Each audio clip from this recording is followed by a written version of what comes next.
Right, hello. This is my semi-final match from Season 2 of the Giant in the Playground Blood Bowl League. Since we're into the playoffs and it's all significant and stuff, I thought this could benefit from having additional perspectives. So, I, of course, am Thufir, Wraith, Pocketwatch, or PocketWraith. Use any or all interchangeably. But with me also are Tazroth Hey. and Quaz Hey. to give their thoughts on the match. Hopefully, less biased opinions. What are you on about? We all love the Poets Society. Go Poets Society! Or at least biased in the opposite direction. Also, possibly not objective, unspoiled, because Quaz has not seen this match before, whereas I obviously played it and Tazroth was watching. Yeah, I wasn't part of the league yet, was I? No. Of course, while I was spectating, I can't necessarily remember all the details, because... Well, nor can I, and I was playing the match. Yeah. This is a common theme in my videos. Point of relevance. What is the sort of... what's the etiquette here on swearing? Am I allowed to keep it blue, or does this have to be mother's best behaviour? I don't mind too much, but try not to. You don't want the explicit tags on YouTube. Okay, so who's kicked? Who's kicking? We're still setting up, and I am receiving. Yeah, they chose to kick. Yeah. Okay. Yes, the Poets Society chose to kick. Okay, now is that something they've been doing all season, as far as you remember, or because how long ago was this? Like, let's be upfront now. We're recording this. How long since this actually got played? It's got to be. I would say, yeah, beginning of 2014. Yeah, okay, it's about a year ago. Yeah, sounds about right. Okay, so from what you remember, then were the poets often kicking? Because I know that's a common thing with us. We like to sort of get the defense out early, if you like. Yeah, I think they possibly did that as well. Okay, but I'm not sure. I guess it's a fairly common thing. Like it seems that newer players like to receive as much as possible. Yeah. More experienced players tend to sort of try and get a lot of the hard work done early. Well, I think it still varies even among experienced players. Okay, now I've never had the pleasure of playing vampires, so obviously bloodlust is the thing. Yeah. By now, though, you've played them for quite a while, and you're suffering a blitz. Yeah, it's wonderful. It's hacks. That's what it is. They knew it was going to be a blitz. That's why they chose to kick. On the plus side, they just had to eat a reroll. Yeah. And they haven't even had a turn yet. Ha. But yeah, so you've got to try and sort of control the flow of your vampires with your thralls. Yeah. Which means it's generally a bad idea to sort of split up too much. Which kind of goes for the Poets Society as well, because he had like 4 or 5 players with guard at this point, as I recall. And so, like, if you let them just bunch up, then they will walk all over you. But if you can kind of divide and conquer, then it works much better. And these, of course, are insights which, as I recall, I had after I played them for the first time, which was like 2 videos ago. So you're putting all that into action in this match, right? I think so. I certainly tried to, and it went better than the last time. So I must have done something right. Okay, well, you're finally getting a go at the ball now. Yeah, you're finally having your first turn after he's done some stuff. He didn't get to do much with the blitz. He didn't try dodging a ghoul in to try and catch his own kickoff, which I'm disgusted. suppose I'm disgusted. Elves would be all over that ball by now. Yeah, that would be in the hands of a I ward suppose answer. he again didn't want to split up his team. Such a ghoul would have been a fairly easy target, unless he could get back out again as well. But probably wouldn't have been tricky. Also, for that matter, though, I don't know, it's... Ooh, yes, it would wrestle. Very handy against zombies, since the zombies have movement 4 to my 6, so it's kind of advantage me if we both go down. Stand up, move less than a treeman. I don't know, I think trying to catch his own kick might have been a reasonable strategy with I hindsight. think he was fairly wary with his ghouls, partly because they're the ones that don't regenerate. Yeah. And as I recall, I do cause him some serious... Like he's trying to keep them safe, and as I recall, I still managed to cause them some serious problems with Sir Mervyn. Bloodless going off there. Yeah. It's fine. Mad How is fairly expendable. I'm trying to remember, but somewhat later on, technically this is a spoiler, not a spoiler about this game, a spoiler about a later game. Okay. So, I think it's okay for me to mention? Yes. Yeah. I'm just trying to remember, but I'm pretty sure Mad How is one that I end up killing in a few games time. And he's still just as useless then as he is at this point. Does he have no skills at all? Yep. If memory serves, when it comes to that point, that's why I... Yeah. It's why you didn't feel bad about it. Pretty much. Certainly I think I may have actually, when I was kind of picking a target at that point... Yeah, actually, it might have been right at the end of the game, so it wasn't going to affect the result. Something like that. Or it was a matter of, okay, which thrall am I going to blitz to try to earn myself some more star player points? Well, the one who doesn't have block or anything, yes. Exactly. That also is fairly relevant. As opposed to the thrall who's currently holding the ball, who has both block and sure hands. Yep. Making him the strip baller's nightmare. Yeah, I think he might even have been the top scorer in the league. he certainly had the most yards run, I think, because he would always pick up the ball and then run most of the way up the pitch. Okay, so you just didn't trust the ball in the hands of your vampires? Is that were you a thrall team rather than a vampire team? Well, no, it was... Since the vampires are strength 4, I kind of wanted them to be the front line and be dealing with hitting the enemy team and getting them out of the way. So it was easier to leave the thrall. Early on, it was easier to leave thralls further back to pick up the ball because they were less valuable. Okay. I didn't want them to actually do the difficult stuff of the hitting. And then also I didn't want to waste a vampire's skill up on sure hands. Okay. Now, you kind of left the back corner of your cage... the front of your cage is fairly well guarded, and the back... the front left is open as such, but it's got a million players in the way. The back right corner, though, is fairly open. Were you relying on the blitz being used on... I don't know, who's that? Sir Jasper Murgatroyd? Pretty much. Yeah. Well, he would have had some difficult dodges to get past Sir Jasper if he wanted to actually blitz Richard Dauntless. And this isn't the future Doc Althar daggers with their Agility 5 leaping blitzers. Oh, don't forget the guard. Agility 5 leaping blitzing guarding blitzers. Yes.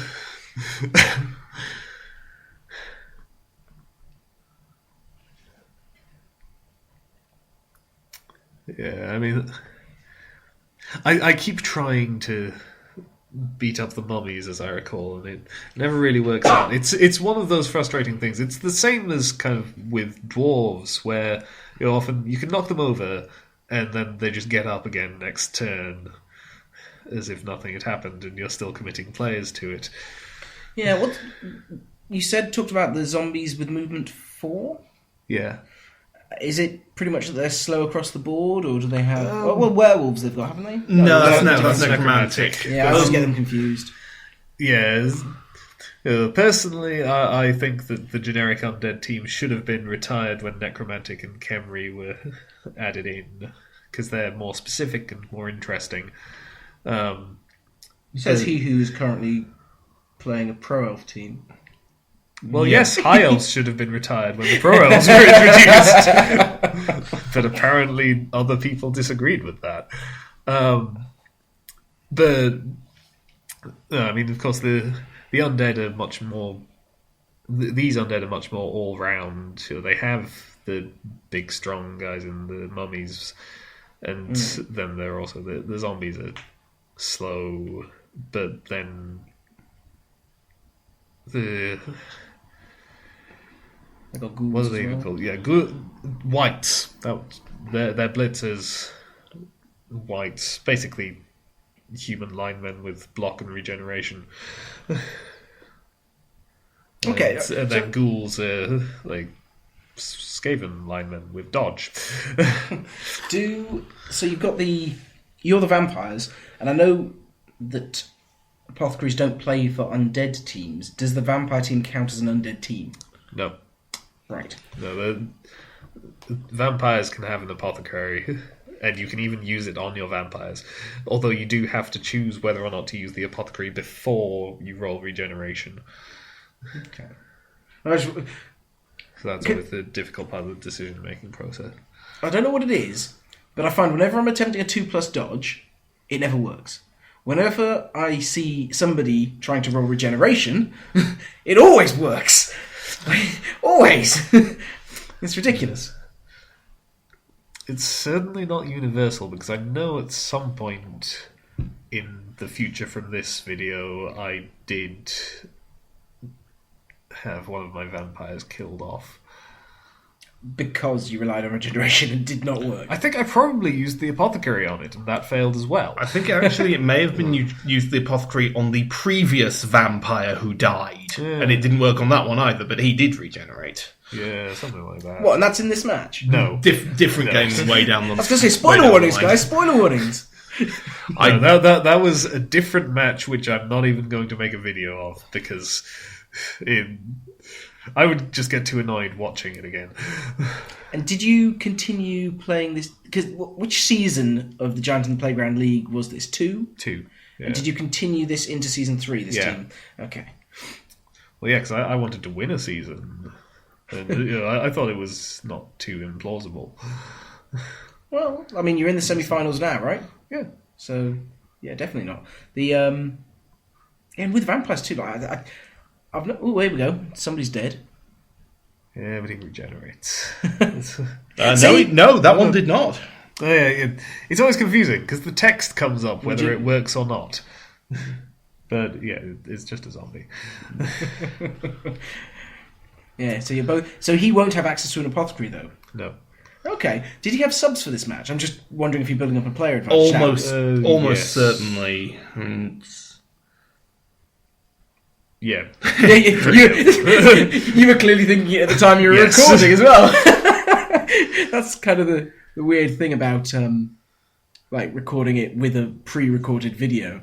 Like we can't just go and check these things. Oh, Sir Mervyn. Knockouts, they happen. Yeah, but I suppose he's much more used to me on defense against this team because the ghouls are the ones that he wants to be scoring with, and so they're the ones that I need to be tackling. Oh, tackle and diving tackle. Yep. Now he just needs shadowing, and he's an absolute nightmare. Well, I suppose he's got he's only six. So. Yeah. I can't remember what I was planning on giving him. Possibly dodge, because that's always good. He seems to be getting bogged down a lot in the middle. Although I suppose it is only turn 2. Yeah, but no, I definitely am getting bogged down a bit here. You sort of got you hemmed in a bit. Yeah, well,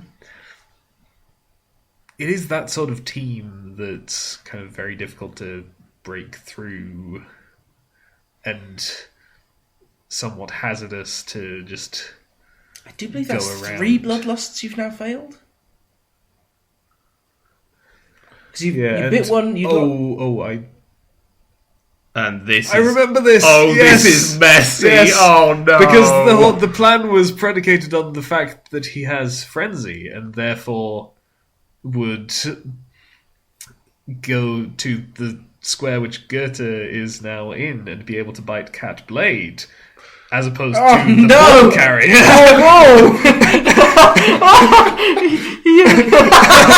See, I'm controlling my language. You're just straight up cursing there. That is terrible. Children, avert your eyes because this is what you don't want to see. Oh, yeah, I had forgotten this bit. I remember this just as it was about to happen. The thing is, like, there were much worse things than this for me in this match. I remember saying that in the thread afterwards. Like, I don't this is horrible because I've basically just wasted You a just turn turn over. and knocked out my scoring thrall. That's amazing. But Only on a I don't- vampire team can that sort of thing happen. yeah, but I don't think he gets the ball here, so I Well, can it's just still in 2 of retrieve your it. tackle zones. It's not the end Yeah. of the world, but that's impressive. When I saw you throw in a block, I was like, "That nothing wrong is going to happen." Yeah. So you were relying on getting a pushback there, really, which are Yeah. not terrible odds. So I'm not faulting you on that, but oh. With hindsight, Trying to clear the ball carrier, I removed him from the pitch. It's certainly clear. He's well away from the enemy team now. Yes, he doesn't have the ball anymore, of course. Yeah, he is fast advancing on your crew. Yeah, I mean, in some ways that could actually be helpful for me, because if he moves forward a lot, then it's easier for me to just kind of go round him. And he is unfortunate enough that it's still in 2 of your tackle zones. Although I don't think there are many places it could scatter where it wouldn't have been. There are a couple of squares where it could have gone to 1 tackle zone. But Yeah, I mean, looking at this, it strikes me actually that Shishnafni, of course, since he is now playing with vampires, he might quite like a position like this where it's essentially like he can sort of just run around the slow enemy team, because I kind of feel like the way I've been looking at it, comparing our vampire play, is that it kind of feels like he plays vampires like an agility team because they have agility 4, whereas I play vampires a lot more like a strength team because they have strength 4. So he does a lot more of the crazy plays, but I just try and do the sort of solid advance. yeah, I'm just trying to think there between the two, and like I very rarely play anything other than Wood Elves. Like they are my go-to team. They're the team I love, and I've tried other things, but when it comes to it, I'm not even just mostly an elf player. I'm mostly a Wood Elf player, and so I sort of would naturally gravitate towards all the crazy elf ball stuff that goes on. But Clear mistake by me there. I didn't try to hypnotise someone with Sir Conrad after standing him up. you weren't doing anything else. You may as well. Yeah, I should have remove the tried tackle zone. to hypnotise incorrectly spelled Yates. But incorrectly spelled Yates is the same way as the bar is spelled. Maybe he's meant to be the bar, and not. Pretty sure he's meant to be the poet. What gives you that idea? I Clearly, don't know, it's just a feeling. whoa. Think about this. A long history of poets, right? What have they all done? Alcohol and drugs. Lots of alcohol and lots of drugs. Where did they do these things? In a bar. So what did his whole team need if they were going to be successful? They needed a bar. So you've got a team which is all poets except for one who's a bar. Right? That was a lot of scatters. That was about the amount of thought that my theory deserved. Well done. Yeah. See, like, if Sir Conrad had managed to hypnotise Yates, then Sir Jasper would have successfully picked up that ball. And it wouldn't be where Wordsworth is likely to pick it up. So back to the waffle about my elvishness. The reason I was going to go to that was because I'm quite naturally inclined to do those things, the elfy rubbish stuff that nobody likes. But if I was playing vampires, I don't think I could quite so comfortably do it, just because of the on top of the uncertainty of all the other things happening. The extra uncertainty of a bloodlust just going off at the wrong moment? Yeah. That would just really annoy me. Yeah, but you can do crazy plays like that with vampires because you also have the hypnotic gaze working for you. Now that's incredible. So you hypnotise people to remove tackle zones and then just to run past them. You don't even need to roll those dodges. Now that sounds good. Yeah, I'm beginning to think I should get more Eldril Sideways on my team, or Sidewind, or whatever he's called. Yeah, I would have loved it if one of my vampires, I think I was particularly thinking Sir Jasper, since of course he also had Blodge. Like, if he could have gotten +1 agility just for all the hypnosis. Oh, because it's an agility roll. Yeah. Okay. Well, it wasn't really working that one out. But is it just a straight like agility check on someone? Yeah. But does a 1 always fail? Modified by tackle zones, and 1 always fails everything. You never know. Maybe I know there's no penalty to failing a hypnosis check. So okay, just going for the mark. Okay, he's going to go for the tackle. Yeah, well, I think I'd rather if push the blitz him away. if the blitz doesn't work, if I fail this dodge, then I'd rather at least that he's marked. He has to roll a die. But this I assume this sort of thing is essentially why he was probably hesitant to try and catch his own kick, because I could just do this. Yeah, well, I think it's one of those tricky things. 'Cause, I mean, I find looking at the ghouls, there's still just the fact that I think at this stage all of them have, well, they start with dodge, and all of them by this point have either block or wrestle. So the wrestle is less useful when you're carrying the ball. Yeah, I know. But the point I was getting at is he could create. Again, I didn't hypnotize anyone. Were you doing that actively at this point, or was this something you started doing a bit later? It's definitely a thing that I did sometimes. But obviously, I wasn't thinking of it. I mean, it probably wouldn't have made a lot of difference, but there's no penalty for trying it. So, well, if you've got no other plans, yeah. I mean, do you even have to make a bloodlust roll? Oh yeah, you have to make a bloodlust roll if a vampire does anything. Changes things slightly. But in that case, I was standing up Sir Conrad. Yeah, so he's already making. He did fail his bloodlust as it happened, but I could at least have then used him to do something else. Yeah, I could have tried the hypnotic gaze. Okay, so this time you're just going to put as many tackle zones as you can on the ball, since you can't actually get it anywhere useful. Yeah. Well, it is kind of one of those situations where the ball is probably safer on the ground in 3 tackle zones than in the hands of someone who could be blitzed and then drop it somewhere unhelpful. Didn't that happen in our game? Or was that... I don't know. Possibly. I seem to remember at some point... It has definitely happened to me recently. Where you've been like, oh, I wish I'd not bothered picking that up now. Yeah, that's one of those lessons to learn. Particularly in this circumstances, compounded with the risk that I would fail the going for it, fail the pickup, and scatter the ball to somewhere else by that. Yeah, I was just looking at you I was like, those sets of dodges are just not going to work there.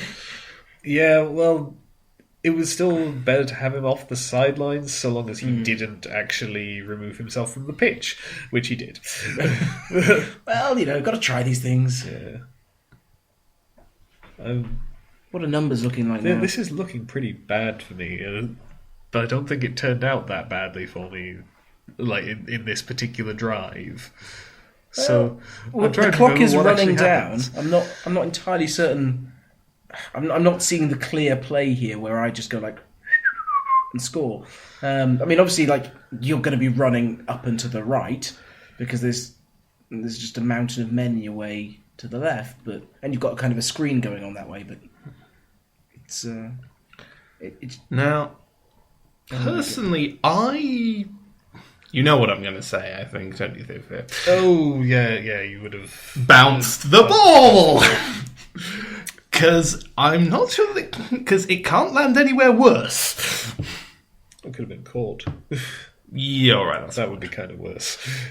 Yeah, but... Yeah, it's always a toss-up whether you bounce the ball or not. I know, and I do it far too often sometimes. Yeah, I just like risk. I like to bounce. As I recall, I've done that before, or where I think I bounced the ball in a manner which turned out to be unhelpful, and then my opponent bounced it in a way which was then unhelpful for him. So it evened out. On the subject of bouncing the ball, Yep. it's about to happen. When you're pushed into a ball, do you get the opportunity to... It has turned out much better for me. I also think the rules are slightly wrong there, actually. How do you mean? Well, as is being said, Sir Conrad has Frenzy. And... Oh, yeah. yeah. I'm pretty sure that's not supposed to happen, but... Yeah, Goethe should be on the sidelines right now. Possibly about to get pushed out. What happened? What went wrong? Well, Sir Conrad frenzying took him into the square to kind of bounce the ball onto him. And he failed the catch and then didn't get his frenzy. Ah, that's interesting. Yeah, and I don't know if that's the way the rules are supposed to work, but... Well, I'm assuming the catch does interrupt, but then you continue the frenzy afterwards. Yeah, that would be my assumption. Oh well. At least in this scenario, you do have the ball and you're running great guns up the pitch. Behind your screen. Yeah, I think the attempting the pass probably is the safer option than attempting the going for it's where I would still be in blitz range. Although I suppose that's 1 mostly 2+ roll as opposed to 2.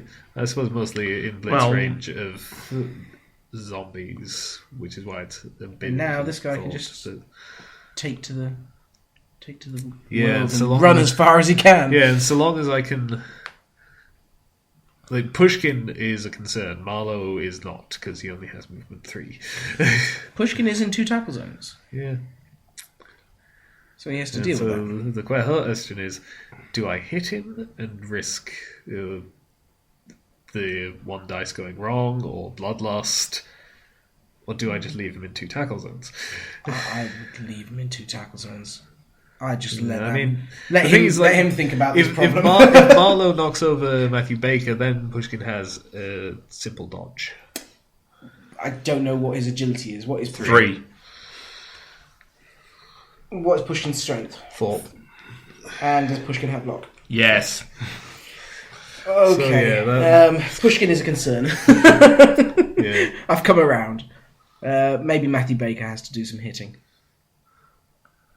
Yeah, but of course he would be getting 2 red dice, but it's still a serious option, and I still have a re-roll, so that would be why I'm doing it. Yeah, okay.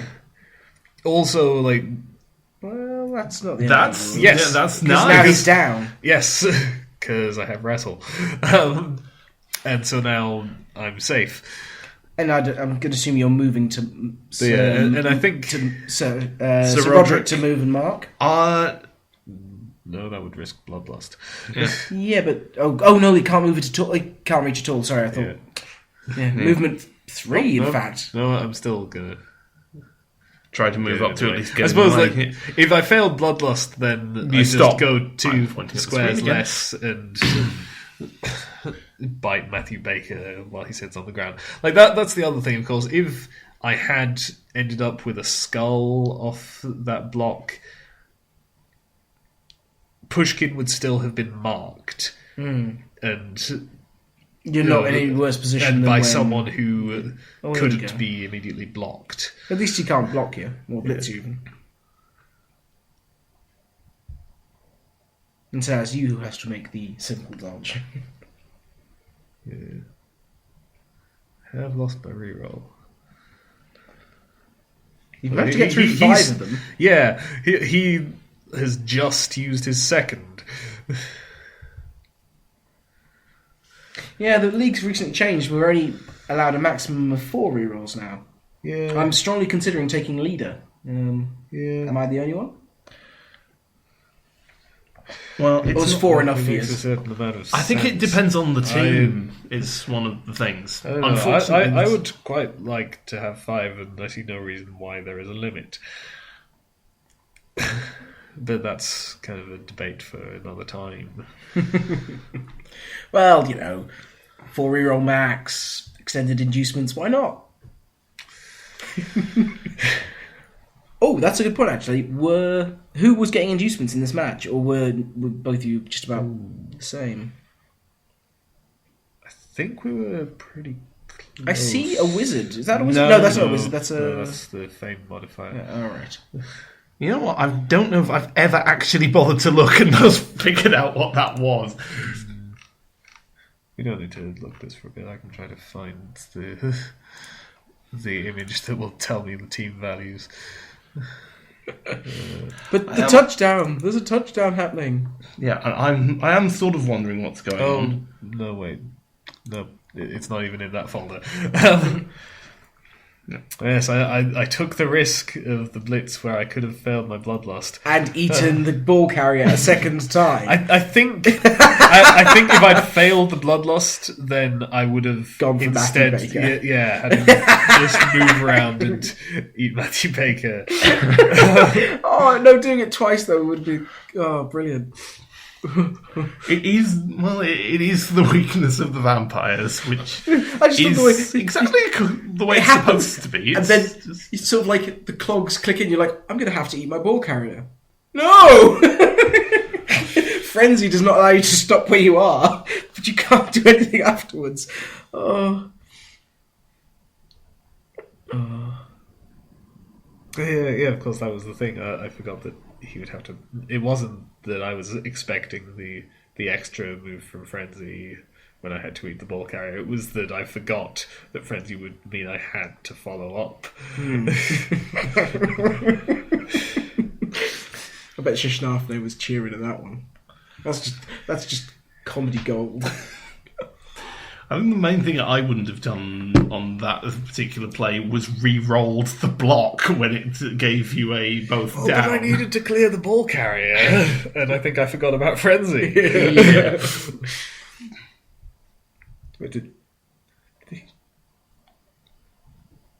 Oh, right, he has break tackle. That's how he dodged a mummy.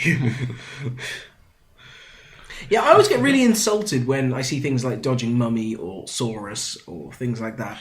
Because, even when it's break tackle, when it's not break tackle, they make it so frequently. Elves can't make it for Toffee. They fall, all they need to roll is a 2. They can't do it. They cannot do it. Certain bits of my luck notwithstanding... Oh, it looks like it was fouling to Conrad. Yeah, certain bits of... Well, wouldn't you? Conrad is a fairly useful player. True, and there's very little that he can do to stop this other than what he's already done. Okay, did you blitz from there because of a movement restriction? Yes. Okay. I think because otherwise surely you'd have blitzed from one square higher to try and clear him in the event. Yeah, I would have needed going for it for that, though.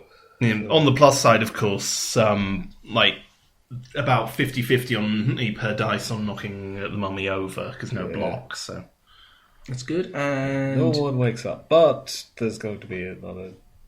No, wait, Yes, there's going to be another chance. Because we're just about half-time, so... Because there's still one more turn in the half. I'm so used to kicking first that... I get used to the idea that no, wait, my turn is the last one of the first half.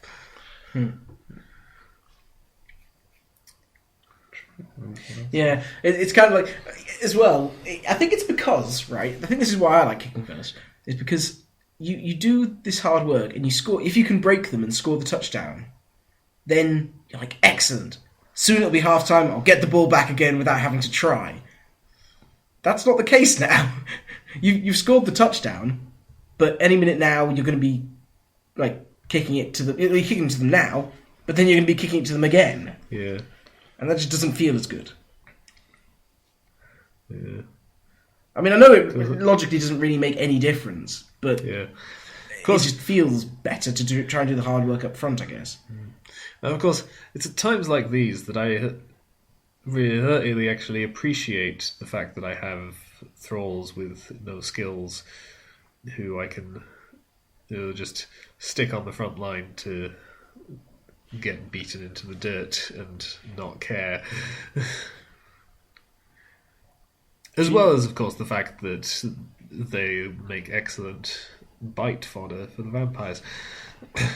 It's actually potentially frustrating when I have enough thralls to field all skilled thralls. You're like, who am I going to bite? Well, They're all good. I don't want to get rid of any of them. but there's always the off chance, though, that you're not going to fail Bloodlust ever. Oh, okay, right. That's something. You've played a vampire team for a season and a half. Yeah. What would you like? And you say you can never successfully re-roll a Bloodlust. I think I did once or twice, but it felt like re-rolling it never helped. Did you ever have a particular match that lives on in your memory as a beautiful golden match where you never had a Bloodlust fail on you? Or just had it happen so rarely that it didn't matter? I'm pretty sure it happened, but I don't remember it specifically. Because, it's just the way things go. You remember when stuff goes wrong. You don't remember it when it goes right. And obviously, because of that, this is one of the reasons why, I'm always hesitant about making any statements about maybe if I think I should have won that match. In a lot of cases, I'll be quite hesitant about that because maybe I failed at something which should have worked, but I probably succeeded at something which maybe shouldn't have worked every time, at least. But that doesn't stand out to me. We all focus on the things that went wrong. Okay, when we you're didn't saying expect them to. that elves can actually dodge quite reasonably. It's just we suffer from confirmation bias, is what Yes. you're Basically, yes. I'd like to tell you that is rubbish. If you give me a dice now, I will roll nothing but ones. It's how it works. Okay, so start of the second half. You are 1-0 up, but you are kicking. You did just have 3 thralls pummeled into the floor, but I don't think anything particularly bad happened to them. I think there were some knockouts.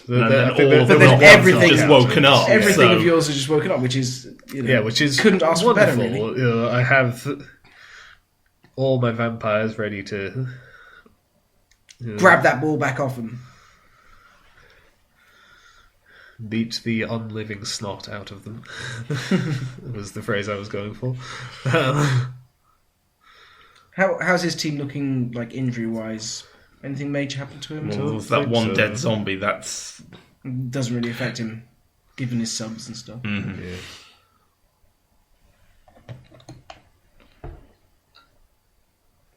Yeah. Strictly speaking, it's what the zombies are for in a team like Undead, because of course they're very cheap. Yeah, cheap fodder.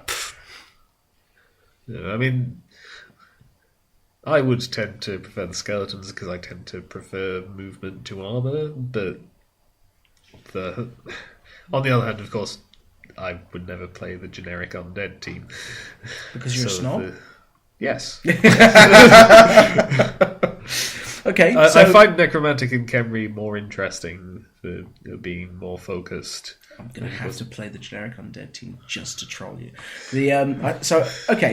Your version, this is sort of a setup, more or less, that I think a lot of coaches run. But what I find quite interesting is obviously you've got each vampire paired up with a thrall. Yeah. Just to, for bloodlust. Yeah. It's the things that I take for granted, like moving players independently. You can't take that for granted with a vampire team. To be honest, in this case, it's not necessarily for bloodlust because all those thralls are thralls that have skills, so I don't really want to bite them. It's more that I'm spreading out the vampires because they're the stronger players who are harder to knock over. And so I want them to be there to protect the thralls rather than bunch up the vampires. So he goes, okay, I'll go for the pair that's just 2 thralls because they're easier to beat up. And obviously 2 squares back in case of a quick snap. Yeah. I have a feeling actually I used a pretty similar formation when I played the Poets Society, but Yeah. Well, it's pretty standard. Like you put your 3 guys on the line, decide how much you want to space them out or not, and then I always bunch. against a strong team, you tend to put pairs because you don't want him to have as easy a time blitzing. And against an agile team, you put one guy with just spaces in between because they're not so good at blitzing, but you want to make it more difficult for them to just dodge through. I think add in some variations on that, of course. I know I do very different things, of course, when I'm playing as either Chaos or Dark Elves or anything else that I've tried. Well, obviously that's the ones I've tried for main league seasons. These kind of generic formations are fairly consistent in that. Okay, so now, did you space out your cannon fodder thralls because they were cannon fodder thralls, and you wanted to space him out? Or did you have some other purpose in mind? Because I tend to, even when it's cannon fodder, I kind of like to bunch it, just on the off chance it makes it more difficult for them. I think it was just that I would rather have him spaced out. I mean, this is where what I said earlier is relevant about how he's really strong if he can keep his whole team together, but divide them up.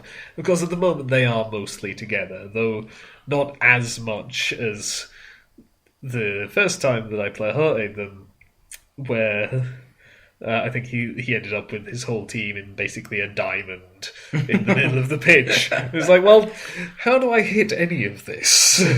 Well, you're still going to have some interesting time right now. They've got a nice strong front of poets, and they've got the bar at the back guarding them. It's just challenging. At the minute, I'd be falling back and just sort of trying to hamper them, making them try and fight their way past me, and hopefully opening up a gap in their formation while they're trying to. I'd forgotten that I still hadn't switched off Steam notifications at this point, so they keep cropping up. Just ignore them. Who was going online? Someone, not a Blood Bowl person. Oh, okay. Could have given a shout out. Or we could have just insulted them. Could insult them anyway. I thought there was a skull there for a second. Okay, so now you're just taking it basically an easy blitz, trying to harry him. Well, that's kind of the side from which I have the easiest time advancing towards his ball carrier, even if I can't actually get to him. Is there any particular reason you've left it so long before standing up any of your players? Because I'll want to dodge them out. Those are less reliable rolls. Gotcha. I was, because usually it's like, well, if you were going to leave them marking up players, it would be the first thing you do. And obviously this whole thing where I appear to be about to block the mummy, I probably only just decided. Hey, there you go. Yeah. Dices can work. Yeah, and it's a defender down, not a both down, so he won't stand up and be immediately next to my guys. I even stunned him. I actually broke the armor. It's ridiculous. Yeah. 2 turns, he'll stand up and probably be next to some of my guys. I thought mummies had stand firm.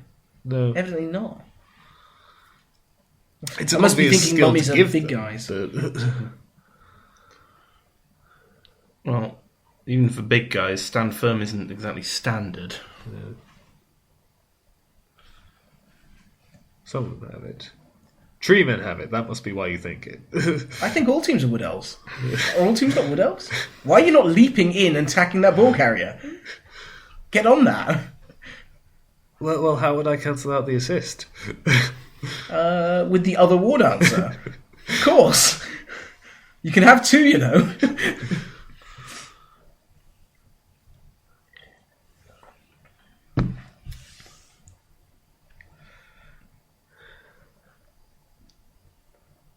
Of course, this is one of those classic moments where I go, aha, the ball carrier is all exposed, except he hasn't moved the ball carrier yet. So by the end of his turn, ball carrier will be less exposed, unless something goes wrong.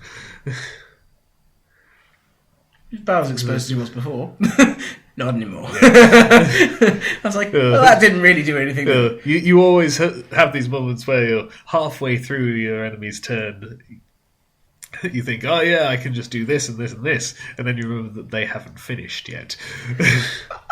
I might start leaving extra long pauses in my go. Like, I'll move a catcher halfway to where he's going to be and make you think, oh wow, if he leaves him there, he's going to be dead easy. And then I'll just finish running the rest of my 11 movement and be like,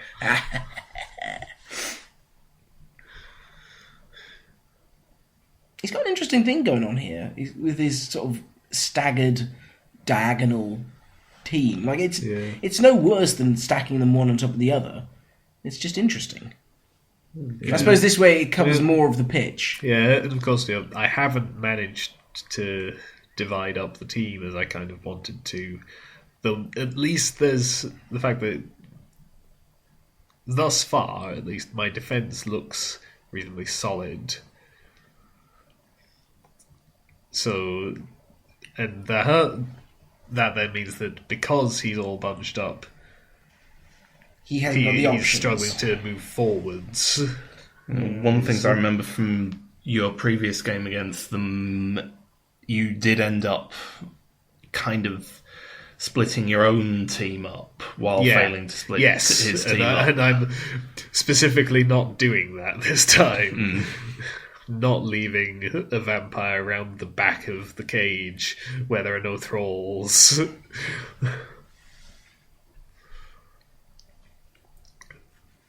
Whereas, with my pro elves that I'm playing now, I would totally have someone around the back of that cage. I think for any team that isn't vampires, it's a perfectly reasonable strategy. Well, it also depends on your movement. Yeah.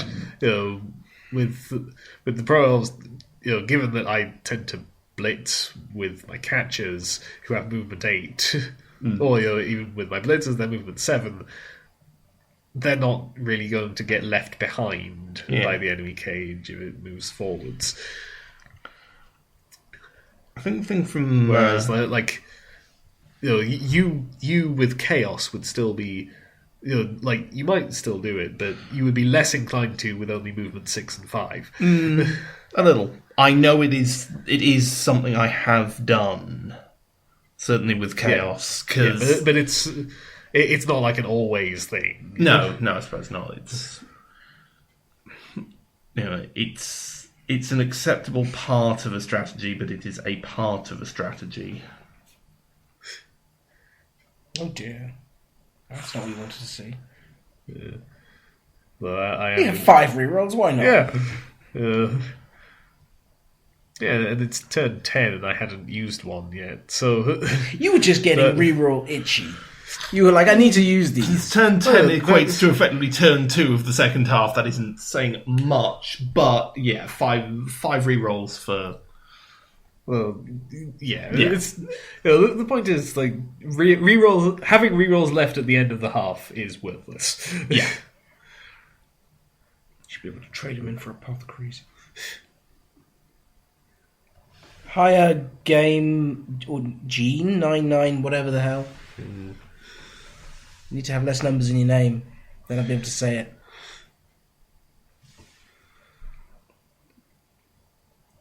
Okay, so has he just moved backwards a bit? No. Shakespeare advanced and he blocked a guy.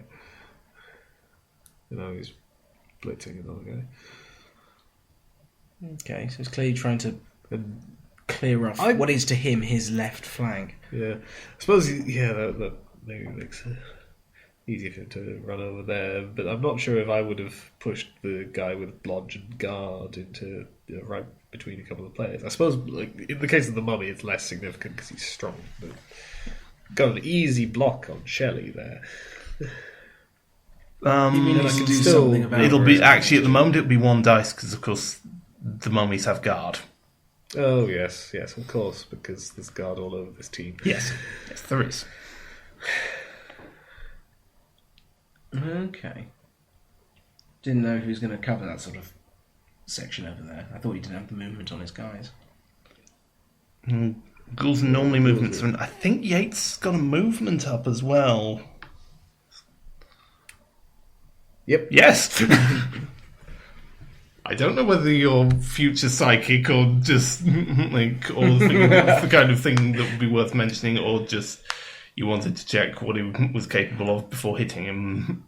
I think it was the second one. Yeah, I was going to say, we probably just think in a similar way when we're playing Blood Bowl, and since we don't actually know what's going to happen in this one, we're thinking, what would we do in this situation? Yeah. And Well, Stephen thought that at the he's time. obviously the guy to hit here.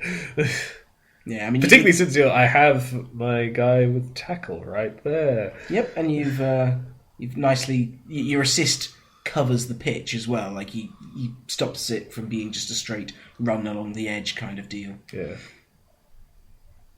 So You also covered my potential bloodlust. It is very refreshing now that I'm not playing vampires to not have to think about that all the time.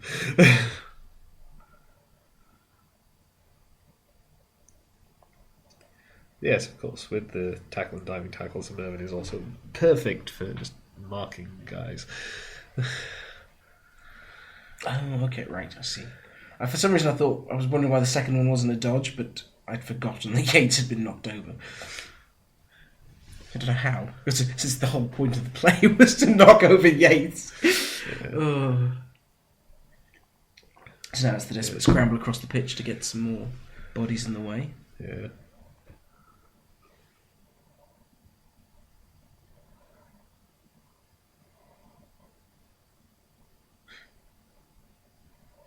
Do I take another 2 red dice against a mummy? To be honest, I'd strengthen the defences first. Yeah, it is, I think, kind of a thing at this point that I would rather, like expending a guy on blocking that mummy would be one less guy over where I actually need defences. As fun as it is to hit people. Okay, who's that lying down next to Shakespeare? Catblade. And what does Catblade have? Block and the movement down.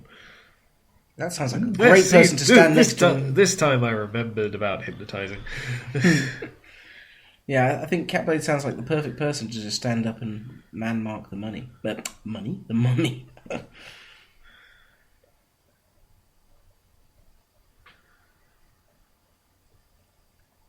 Just to stop these guys getting too cocky and just walking forwards again. You're remembering the hypnotising now. Yeah. This one is probably less relevant. It's like hypnotising Milton much more relevant because it means that he can't be an assist on Sir Conrad if Yates were to stand up and try to blitz him. And Sir Conrad being there is an assist for any if Yates tries to blitz Sir Mervyn. In fact, Yates just stands up. No blitzes. Milton has just gotten Milton rid has of unhypnotised himself without moving.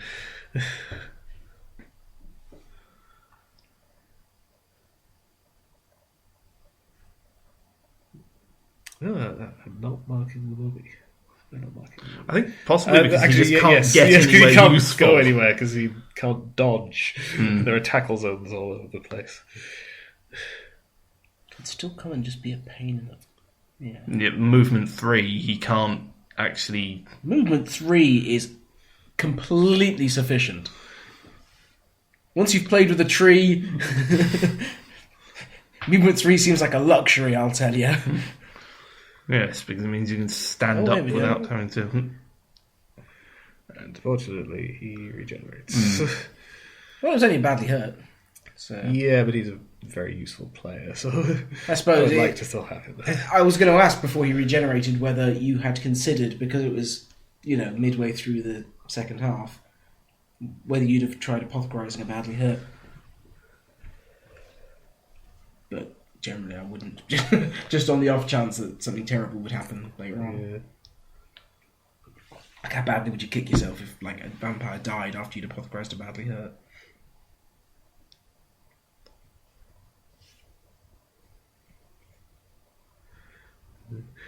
I always find it frustrating when the text box comes up to ask to say which skills do you want this player to use, and none of them actually have any effect.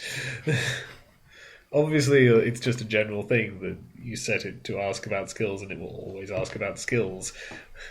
It doesn't know which ones are relevant because it's a computer. But can you get it to? I think you can get it to ask about only certain ones, though, can't you?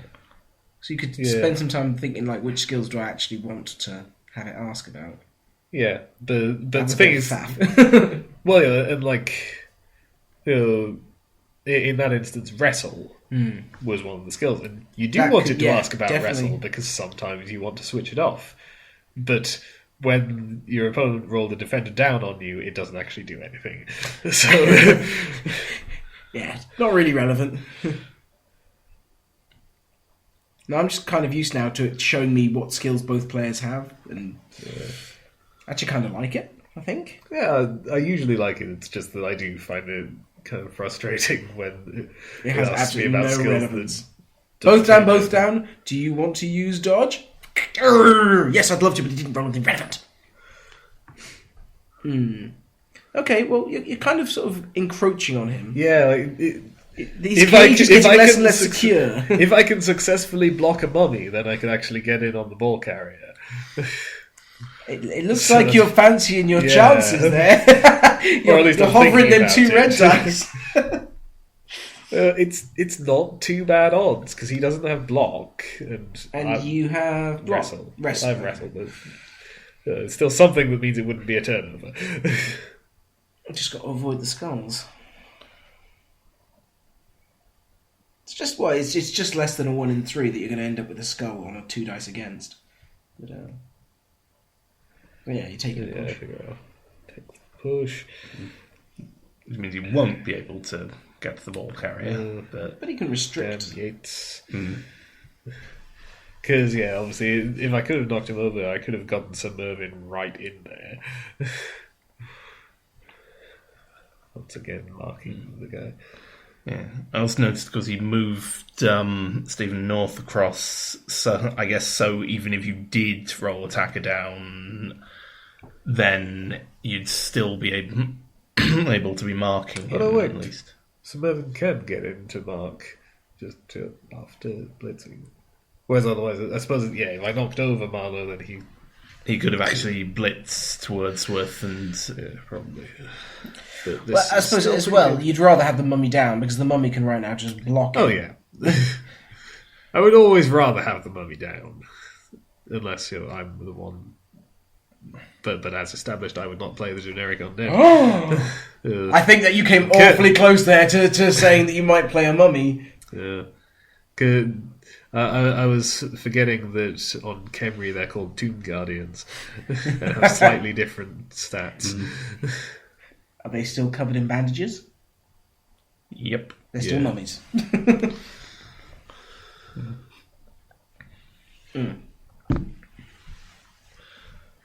a complete sidetrack. Khemri are one of those teams that I've kind of looked at, and I think they look very interesting, but I'm not sure I'd really want to try playing as them.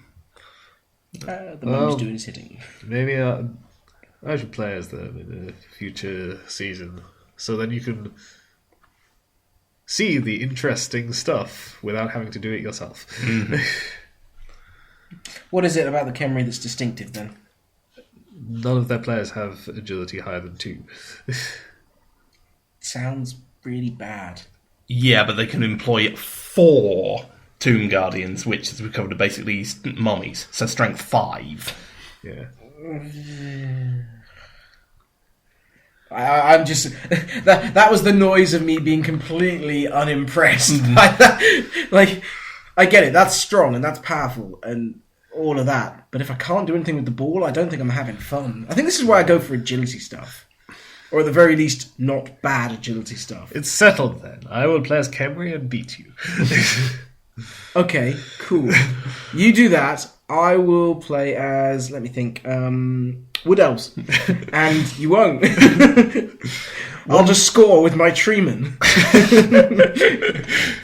If you want, we can find the clip of the treeman scoring and we can put it on at the end of this video as a little bonus Easter egg for people who have made it this far through my nasally voice. Okay, now this looks just to go back to the actual game, like Wordsworth could be quite easily blitzed. Yep. Yeah. Oh look, and there you go. from your end. Yeah, I mean, it's not necessarily ideal as we're, with regards to who would be doing the blitzing, but I can certainly do it. Yeah, when you've got an into a cage, though, it's rarely perfect. Yeah. I don't know, I think I possibly end up getting a better one. Hello, Shadowy Scratch. Batman Arkham Origins had better be worth interrupting this Blood Bowl video for.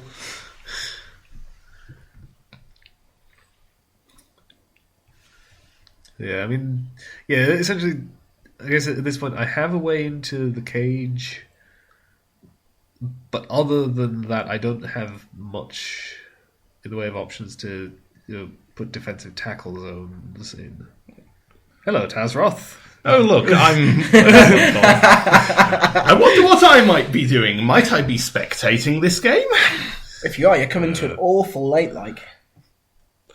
So yeah, so he's just going to mark, and then because I want to get a blitz in from the back right with one of my vampires because they're better at it. Though I probably should have. Oh yes, of course, hypnotic gaze. I probably. Oh, that's useful. I forget about that. It's like Superman. Your vampires have got strength 4, agility 4, can take strength and agility skills. And they have hypnotic gaze. It's like they're Superman. You're gonna forget one of your powers at some point.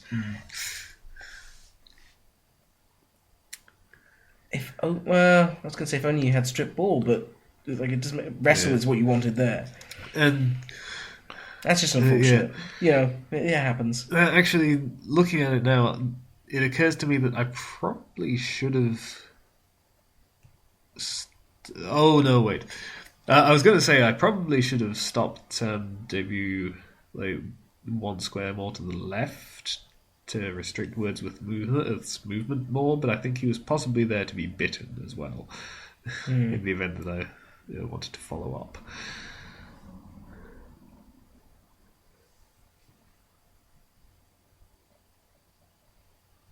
I suppose it depends how worried you are about being blocked by Shelley. I suppose on the plus side, if Shelley blocks you away, then she can't do anything else.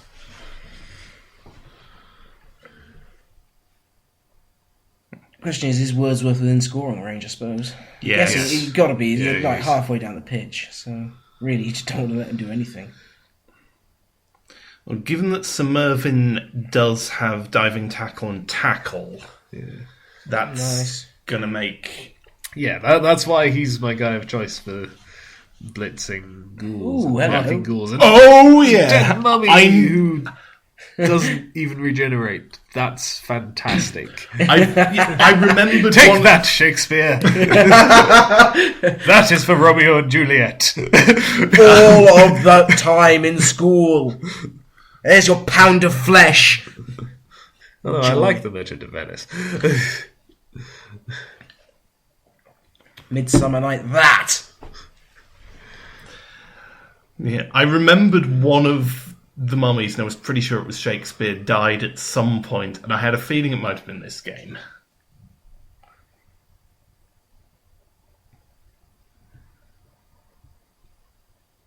In his own words, alas, poor Shakespeare, I knew him well. Nope. Someone else? Those are not the words. Well, it's Yorick, but, it... Alas, poor Yorick, I knew him, Horatio. Never mind. Misquoting. Yeah. Now, how does he get out of this? He gets out of this? I think he gets out of this. Oh, I can tell you what he does then. He leaps. He just goes boing.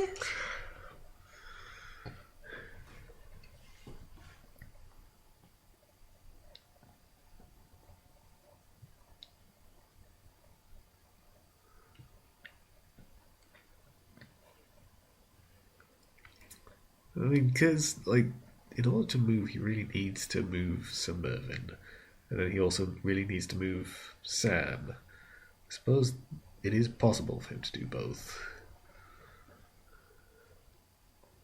It's not exactly easy. Mm.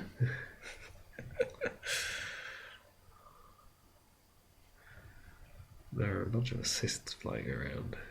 I'm just reveling in that a mummy has just died. Yeah. They were already dead. Yeah.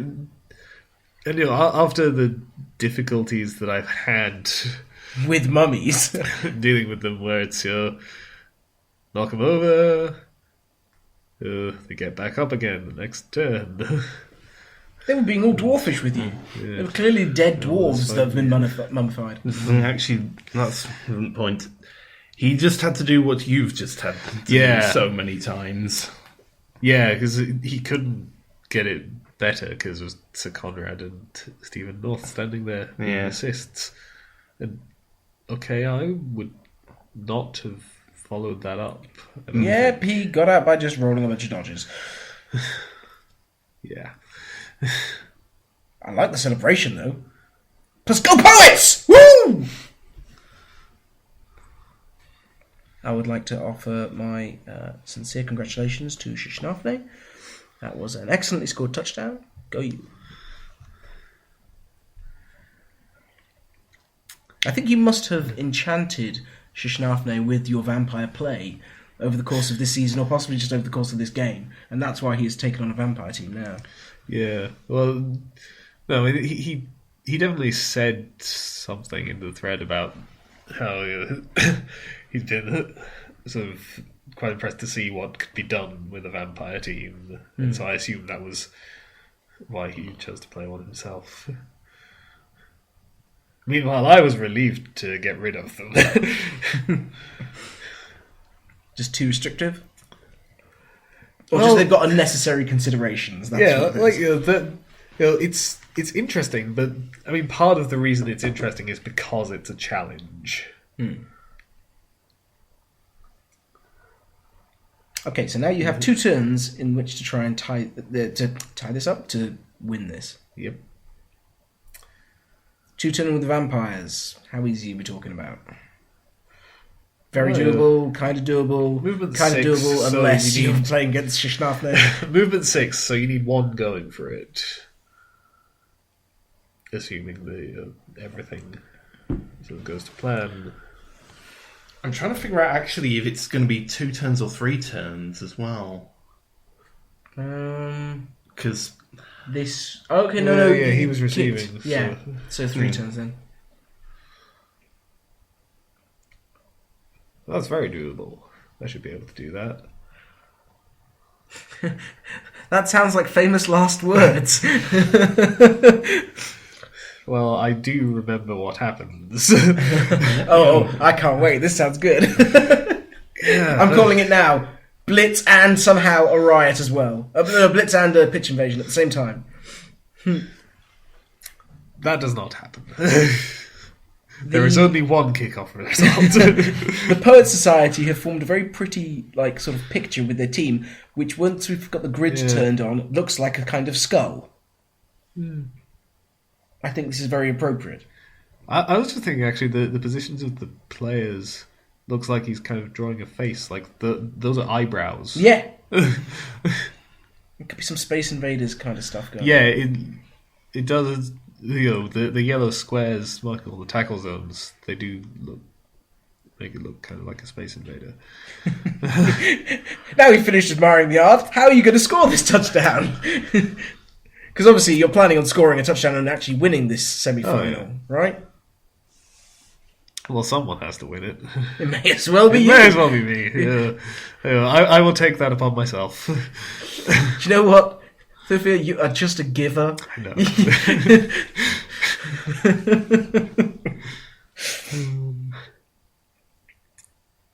Not entirely sure about here It we was go. a pitch invasion. Okay. it's knocked down that's not his the- front line. So That's not the end of the world. I've seen much worse pitch invasions. Yeah. if this... We all have. Yeah. That seems vaguely helpful.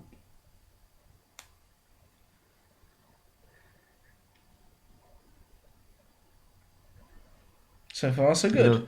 Although it worked out, I'm not 100% sure about how I positioned Sir Conrad. I possibly should have put him like one square to the right and then not run Matthew Baker up as far, so then he could be blitzing sideways because of Frenzy. I don't know if I would have wanted him to end up in base-to-base contact with Pushkin after the full Frenzy, just offering up a free block. Is Pushkin another mummy? No. Blitzer, possibly with the strength up. Yeah, that's just a nice I'm trying to remember which one. I think had Pushkin which. is the one with the strength up. Yeah, well, one of them has a strength up and one of them has a dodge. It's just a nice through line. And they right both there. have guard. Yeah, So. yeah. The pitch invasion really helped me in that regard. The question is, has it tempted you into splitting up your own team a bit too much? Because there's also lines along either side that you can take. But then that leaves your ball carrier a little bit exposed.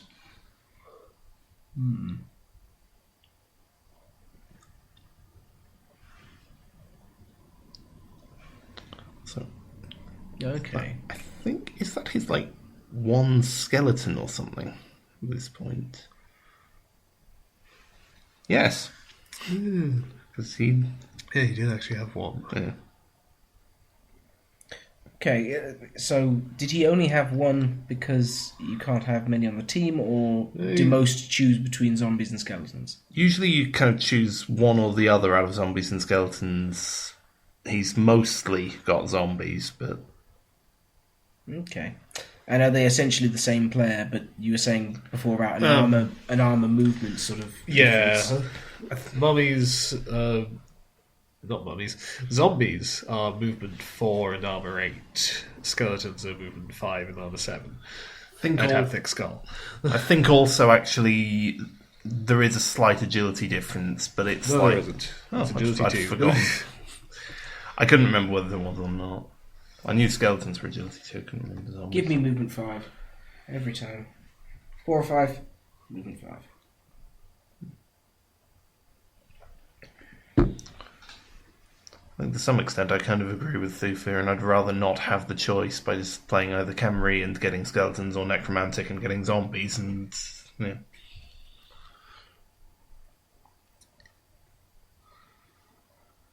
It's more interesting. Khemri, you have to deal with the challenge of scoring with agility 2 all the time. Necromantic, you have werewolves. Yes, Those are pretty much the points of interest. And you also have the flesh golems golems. are nice, but werewolves are Yeah, the I thing know. to go for. I just remember an exhibition match we played once with an Amazon team that I built against a necromantic team of yours. Yeah, and it was such a pain because Yes. I couldn't get at your ball carrier Yes, ever. because the flesh golems have stand firm, so you couldn't even push them out of the way. And I basically just formed a guard of honor up the pitch. Ball carrier, like I had just lines of 3 or 4 players on either side of the ball carrier, gradually moving forwards. It was brilliant. So you could do that with undead, it's just you refuse to. Undead don't have werewolves or flesh golems. Do they need those things? They have skeletons and zombies.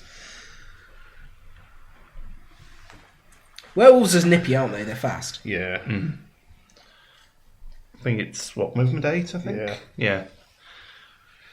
And an interesting skill selection. Yeah, go for it, tell me. Frenzy and claws. Ooh, nice. Actually, do they have frenzy? I know they have Yeah. claws. Yeah, they definitely got frenzy. So now I say it, I'm trying to remember. I'm pretty sure they do. They definitely maybe have frenzy. I demand that they may or may not have frenzy. Where is the ball at the minute? What have you done? Way back in my half. Keeping it safe back there. Okay. Well, How much you want it to was do as far advance it? forward as I could get it, having picked it up quite far back. But you haven't moved any further forward this turn. Not yet. Okay, well, you got some stuns and stuff over here. So Yeah, I mean that. it's clearly going left. So Mervyn failing his bloodlust was a problem because it obviously restricted how far up the pitch I could take him.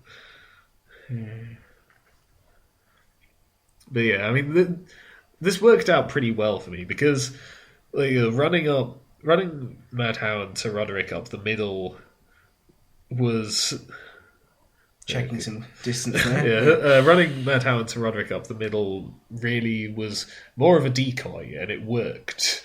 You see, like he sent 4 players back to deal with them, And really, which made it much easier for me to move up the left a bit this turn. Which again would have been much better if I hadn't failed Bloodlust. but, I mean, your ball carrier wasn't going much further. Well, yeah, but I want to have more people in scoring range always. If some of those people could be strength 4, agility 4, then that would be a bonus. Vampires, I think this team should be called the Thralls. They only bring the vampires on because they like them.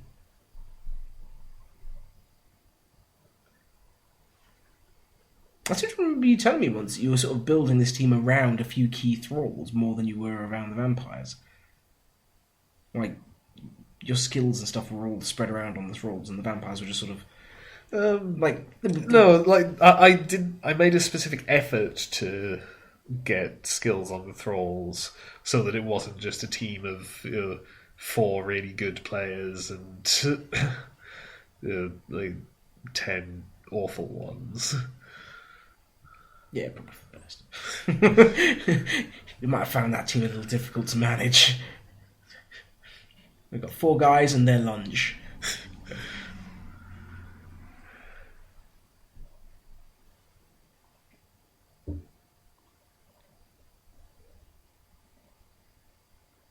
I'm still waiting for someone to play halflings. Just so I want to beat up on them, man. Yeah, I mean, I've considered it. Like, I'm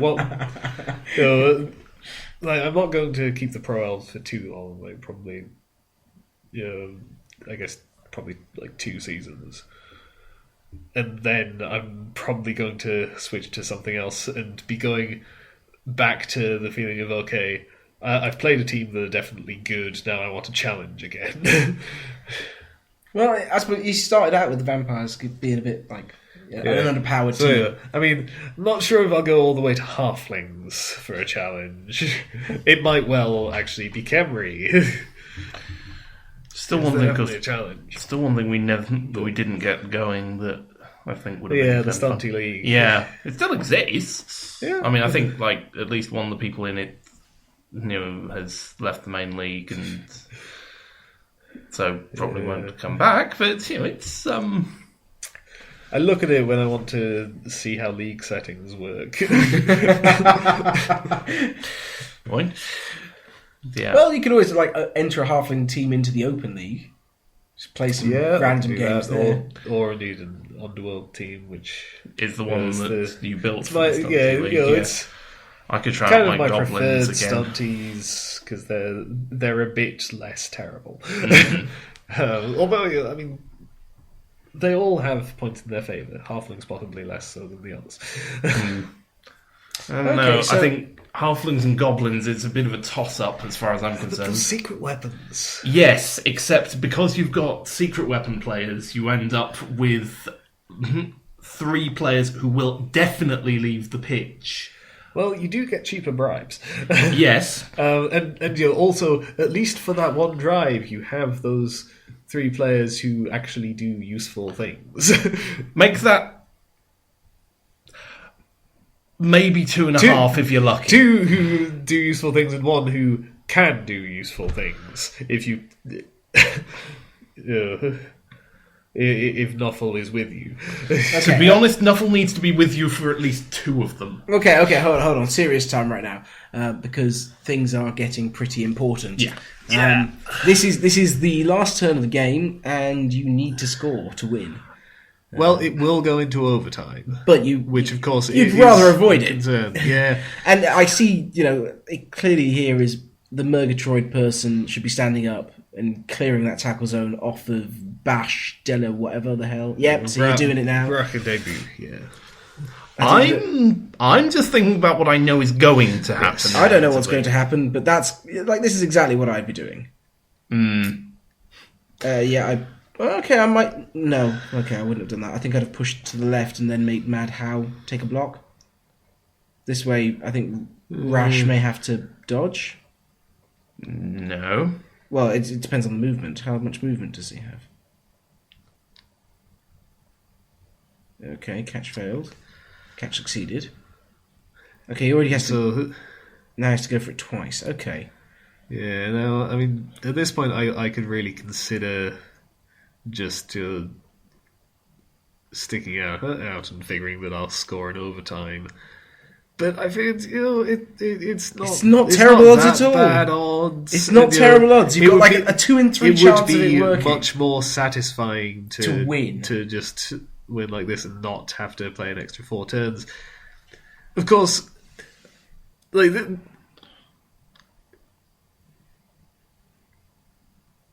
Why do you have to say that? That's just jinxing me. What is? I think you've got it, unless the dice act up. Who That's says that? just jinxing me. Is that DA? No, that was just now. Oh, there we go. Yeah. Go for it. And it's because you didn't have the reroll. So now, here's where it's frustrating, because, of course, the overtime rules, as implemented by Cyanide, are not the actual overtime rules. God. This is where it's frustrating, because if they implemented the correct overtime rules, then what I just did was the correct play. I sense some bitterness here. Just a tad. A slight smidgen. A frisson of bitterness. It's tangy. It's tangy. Yes. Because the actual rules for overtime state that you end the drive, you start a new drive with, I think, only 4 turns in it. I think it's a full 8, actually. Actually, no. I think it's you do 2 drives of 2 mini drives of 4 turns each. I'd need to check. So each player gets to receive. Can't remember. But regardless, the point is you wipe the current board state, and to reset, you have to set up again and everything. Yep. So at that point, yeah, you should try to score before you go into overtime. Yeah. With this, it just continues from the position. So actually, I could have just tried to be more secure, advanced slowly, and I could probably have delayed for a few turns and not given him a chance to score back on me. I take it you didn't know this at the time when you attempted... I did. Oh, but right, yeah. I thought, no, let's try and do it properly. Well, to be honest, I'd have done exactly what you did, because that before you moved to blitz at all. Before you moved to block at all. No, it was a blitz because you had to stand up. That's what I was thinking. I was like, right, first of all, he blitzes there, and then this happens. Yeah, and because it's really guts and glory. That's what you got to go for. Because I mean, even if it doesn't work out, at least you went down trying. Do you know what I mean? Yeah. As a side note, something which happened while I was going on my tirade about the rules being incorrect, is that I finally used my apothecary on Mad How, who was knocked out, because this is something else about the way Cyanide implemented overtime, is that when you're in overtime, no one gains any star player points at all, and there are no casualties. anything that would be a casualty is just turned into a knockout. So at that point, you use your apothecary on a knockout to just keep the player on the pitch. Okay. And so I see. So instead of it, do you even need to it is because an apothecary is a second roll on the injury table.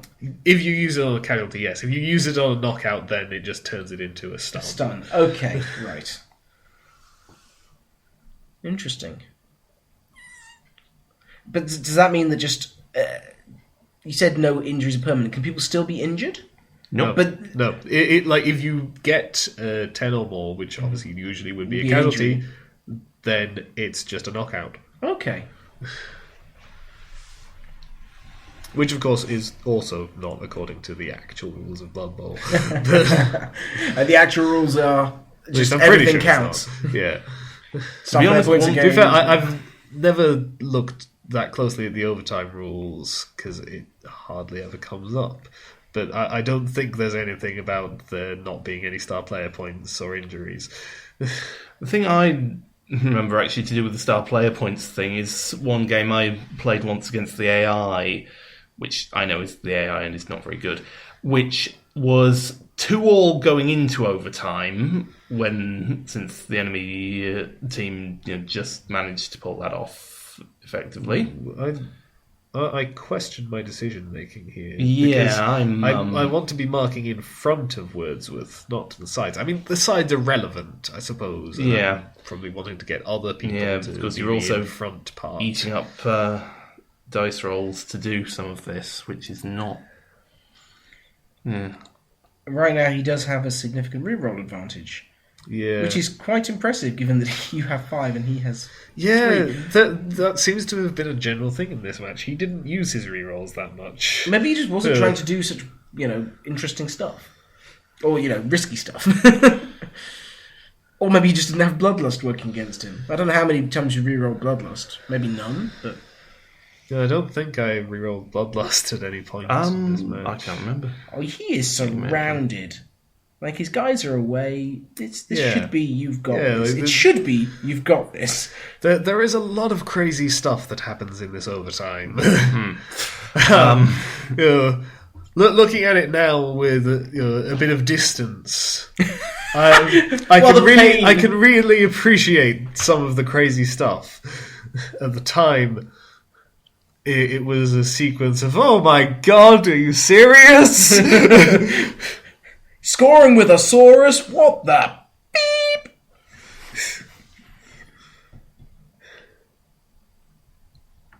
For anyone who doesn't know, I've recently had to play a Lizardman team who insisted upon handing off the ball to their Saurus and then marching down the pitch with them stomping my face. I have a thing about people who can do agility things better than me without my agility.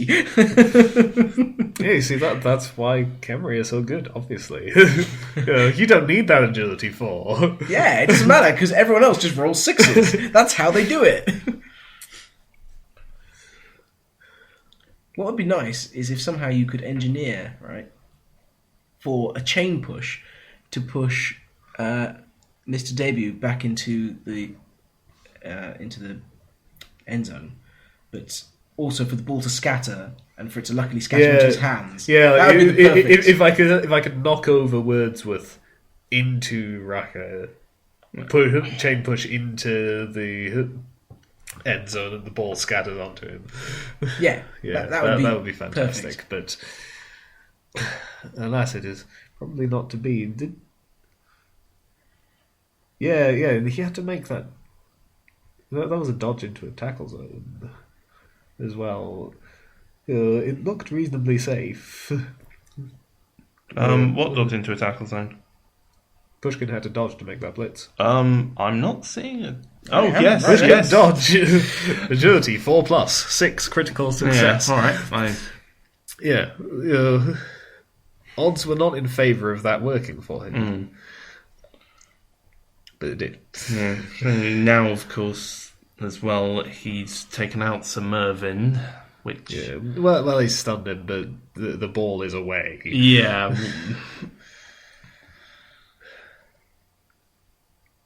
Your team is forming a very interesting sort of curly line. It's a question mark. Yeah, it's actually. like... Yeah, the question, what the hell has happened here? Yeah. Possibly, what have I done to deserve this? Now, see, that is interesting. He just, by blocking Sir Conrad, he actually just made it easier for me. Because where Sir Conrad was, he would have needed to dodge into a tackle zone and then out. Now he just needs to dodge out. Admittedly, he needs to stand up as well. But the dodges are easier. How much movement does he have after he stands up? 3. It's enough that with going for it, he can blitz Wordsworth. That's all you care about. But we all know how well going for it's work. Don't do this. It's like, Not like it's this. like what else can I do? No, you're going to need to go and dodge again, aren't you? Yeah. You can stand him up and put him in the way. Yeah, but someone needs to blitz. And, like, who else can do it? You look at all those tackle zones around. It's a bit tasty, isn't it? So Conrad is the one who can actually get around with relatively easy... Plus, he does have block and dodges. frenzy. Yeah. That could be a push off Mighty the blow. sidelines. Actually, that bit I don't think he could engineer. He hasn't got enough. No, he doesn't have enough movement for the second blitz. part of the frenzy. Actually, I think you're trying something. Oh, Sam Debut. He could Yeah, dodge could make into it. one tackle zone, into one tackle zone, into two tackle zones by going left, up and left, Yeah. up, and then Yeah, throwing that two could work. blocks, two blitzes. I didn't follow up. Like, surely the only point of doing that was so Sam Debut could come in. But to do that, he would have needed to go through the square that Richard Dauntless is currently occupying. I don't know what I'm doing here. No, I don't I'm understand a tad this. puzzled. And I think maybe that was what I was thinking, and I'm now realising that Richard Dauntless is in the way.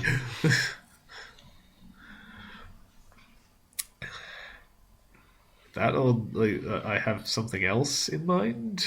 I think possibly Maybe Sir you're just. Jasper is going to move over. I think the other possibility do you is know that what Sir Conrad could have done? Sir Conrad could have hypnotised somebody and removed some tackle zones. I think you're right about Possibly. this Jasper doing stuff. I'm also thinking one of the other possible points is that you are feeling seriously frustrated Oh, because yes. everything's... Yes, that is that's definitely true. not helping your concentration. and it is helping I'm loving it. It's my hilarious. bloodlust in the sense of wanting to hurt things, not in the sense of the actual skill. But yeah, I'm going to attempt the dodge into two tackle zones with Sir Jasper, because at least he has a reroll on it. 4 And a plus. agility fall. And of course. Yes, because things couldn't work for me. Oh, that would be ridiculous. I made the dodge, That's excellent. but I don't have tackle. Well, you can always push him up against the sidelines and just be annoying. Yeah, but I can't follow up Can't you? because I need to you bite need a to thrall. Vampires. See, this is what happens when you play vampires. You wanted a challenge, you got a challenge. Yeah.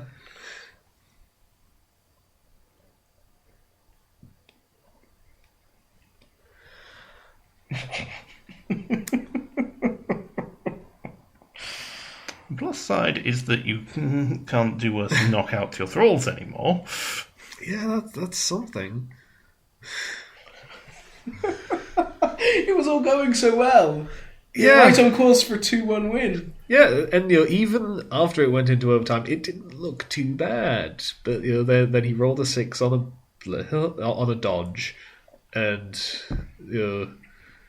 straight defender down on a 1 dice blitz, and finally failed. I had to fail something. Yeah, you had to try it, otherwise But yeah, I also. he was Other completely than just unmarked. failing the bloodlust.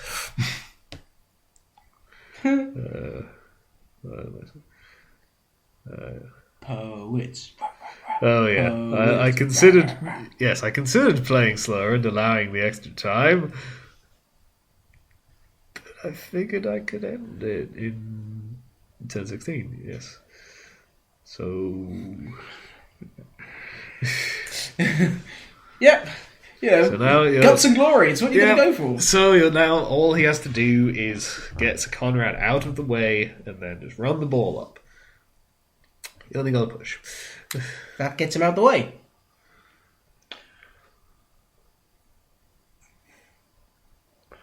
I'm trying to remember all of the crazy stuff that happens. I don't know what crazy thing is about to happen at this point. What do you mean? Doesn't he just run down? Something is going to happen. Yeah. Is there more? The game does not end next turn, I will tell you that. Oh, God. What have I signed up for? I don't remember what happens, but I remember there is stuff that happens which I have not seen yet. I remember one key bit of it, certainly. Yes, that's the bit I remember. Okay, well, your team is miles away. Like, Yeah. this looks We're bad. We're in you've gone serious from a good- desperation play territory here. Yeah, it's gone from being fairly good to, oh boy, this ain't hot. So, what exactly are you going to do? Pick a skull for him. Okay, so he did 2 dice your choice somehow. Hitting a vampire. Do we know why? Was he just taking some available blocks? blocks, I think. And... Yeah, probably a bad idea, to be honest. Let me roll that dodge. Because, I wasn't going to hit that guy. Too far away from the ball. Not worth it. Yeah, it's just freed up a vampire to do some fun things. Yeah, he could run down and mark Wordsworth with a couple of colour hits, I think. I take it rerolls never replenish in extra time. Nope. Yeah. You just get the drive that doesn't end. Oh, he could even blitz. With the dodge. Dodge into one tackle zone with a reroll. Not bad odds. It's Great better odds, odds than Sir Conrad has. Yeah. You also have the bloodlust thing. And, Yep. and the two going for it. Yep. And Success. Wow. Desperation play pays off. Success. Yeah. Wait, you had nothing to lose. Yeah. The playoffs are on. Well, not the playoffs, but the finals on the line here. That ball And it is too scatters far where I away. can't get to Yeah, it. that ball is too far away. You have not the movement to do that. So I guess it's time to dodge through a million tackle zones with him. Have you got any thralls, by the way, or are you just? Oh yeah, but they're all up there. You're currently you're playing fast and loose with these vampires now. Well, it would involve more dice rolls to get thralls into position to be bitten than it does to just pass the bloodlust.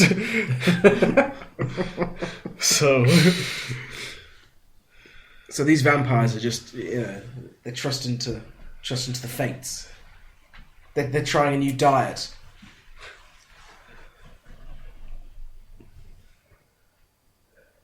I mean, at least Wordsworth is stunned, so he can't Ruin get your up world. and grab the ball. Which actually, yeah, and Dunmilter and Shelley are all zombies, so Goethe is the only actual concern for me who's near the ball. I'm noticing one other thing about Goethe as well in terms of positioning. Well, the fact that I could hypothetically push him out the sidelines. That was the one. Yeah. I don't know if I would go for that. I might push. It might be more likely that I'd go for pushing. Oh, no, maybe. Oh, yes, of course, because I've just cancelled the assists. That's what Richard Dauntless is doing there, and then I roll them both down, rather than a push. Well, these things happen. At least you don't go down from it, But did you have frenzy? Yes. Ah, okay.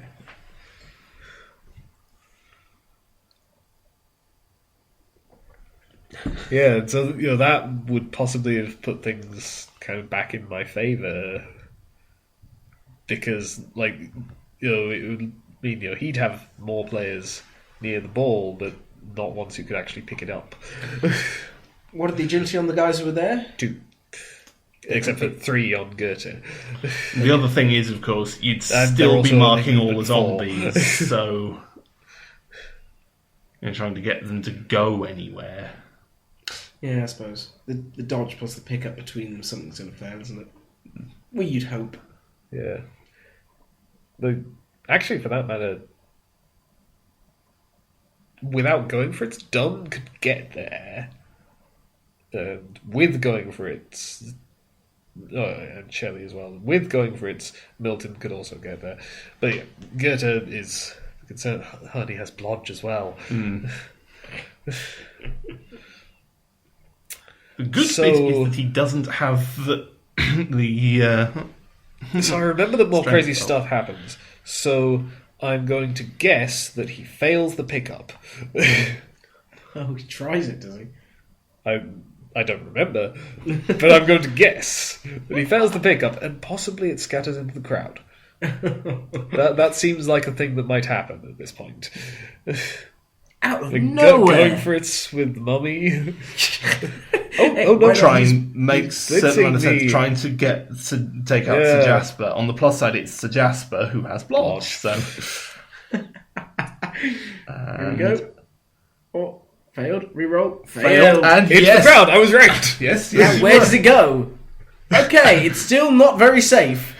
No, but look at this. Better. This is way better for me. Yeah, I can make miles better. I can make my bloodlust and a dodge and a pickup. All of those But twos. can you? Uh, That's the question. Can you? I just need to roll anything but a 1. Oh, now I know you can't. I don't remember what happens here. Well, I'll tell you- I could dodge, pick up, pass. The pass is. well, you've got less players possible. all the way spread along the pitch. Yeah. You could probably score from this position if things go your And way. of course, if you do it this turn, immediately ends the game, which kind of optimal, if possible. does Okay, it? so, Yeah, You only get 4 extra turns for 2 yeah, people to have. look, it's 20 out of 20. If I don't score this turn, then it will add another 4. Oh, okay. and it will always keep going in multiples of 4. You know, Yeah, even because if you, I mean, what given I was given saying the whole earlier, bloodlust issue, I clearly I was more keen to try and get rid of E. Browning in case this went wrong, because he's someone who could actually pick up the ball. So do I Okay, fail not the a fumble. pass then? Not a fumble. That's all you need to hope for here. Fumble. Yep. Yeah. Of course. I was going to say what I was. Things can't go right for me in this overtime. That's just not how the game works. It's class. And you two are just having a chat Knuckle is about not it. happy. Scatter's bad news for me, I think. That's about right. What I was saying earlier, by the way, about overtime. keyboard. I have actually had, with regards to when the game ends, I have had a game against the AI which was tied at 2-2 going into overtime and ended 4-2 to me. Okay. Because I actually managed to both score my own touchdown to pull ahead and then take the ball off my opponent and score again in the available 4 turns. Okay. So there is enough time to do it, but it's just... It seems like it's very short. Yeah. When I did that, I was using, I want to say Pro Elves, I think.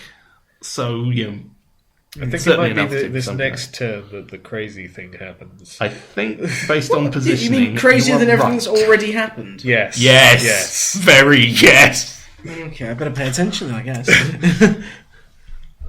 So he's got 3 tackle zones on the ball. Yep. This is not great for you. Nope. Although did he just use his last reroll? Oh no, He it's just used been it. lagging or He something. used it on the turn when he was knockout. trying to pick up the ball, and it scattered into the crowd.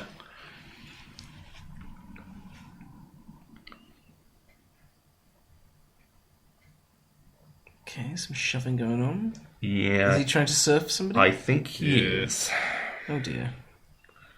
So that's another 2 off the pitch. fine. All I need to do is get the ball and then pass it to Sir Roderick, Yes, like I was and trying to then- do before. and then let him And then win. I, Oh you know, dear, then I that's probably a crying would've- shame for the poets. That.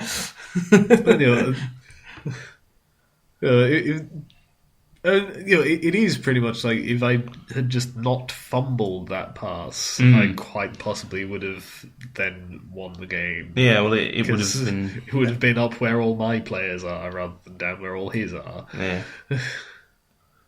Oh, this is interesting. Okay, you can't blitz and pass though. Bloodlust, right? Yes, Ah, of course. And So, can you get? Well, are you just going to go to Sam Debut? I don't even know. but like I can't just leave the ball there because like that's Well, you a can. sure loss. I suppose you could if try I and just pick it up abandon and then the take ball. it to. 1, 2, 3, 4, 5, 6. You can make it. Just like you can dodge into 1, dodge into 3, dodge into 2. Like it's possible. Well, also, you've got to pick up in 3. Let's not forget that. It's possible if you roll a lot of 5s and 6s, but I wouldn't want to be making them rolls. You're going to try it, aren't you? You've got no other options. I really don't. You're desperately looking for other options, and there's nothing. Okay. Well, No one else on my team can get to that ball. Bloodlust is a thing. Like. But then, like, if he scores, you've got another 2 turns to score yourself. Yeah, but he's not going to score instantly. He's going to kill the clock. Yeah, I guess. Mainly because if he doesn't kill the clock, then Then I would have 2 turns to Yeah. score.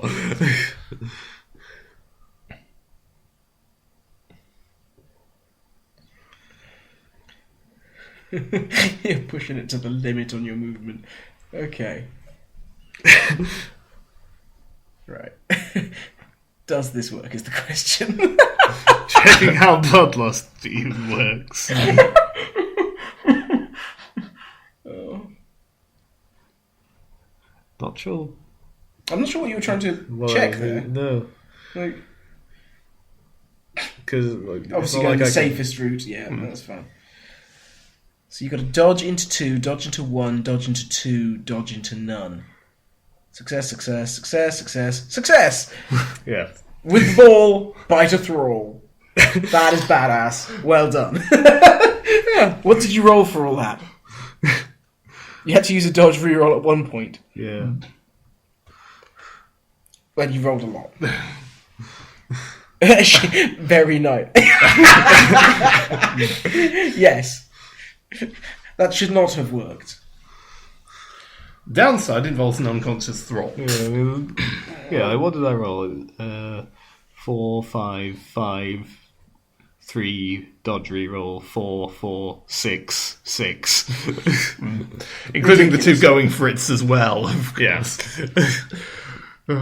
Well, this is looking marginally better. You've got people there who can maybe defend a bit. Yeah. Might have positioned him on the other side of Mr. Murgatroyd there.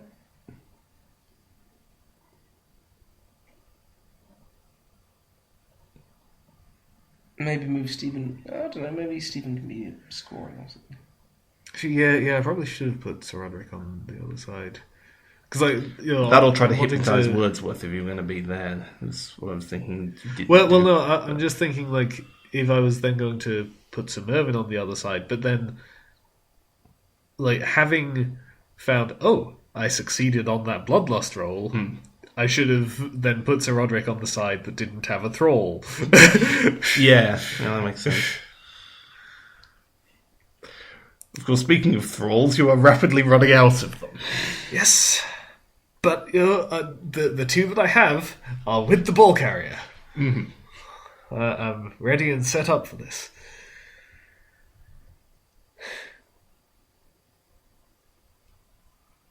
Okay. That, all things considered, that turn went remarkably well. Yeah. We told you there was more crazy stuff. I think that's the craziest play I've ever made.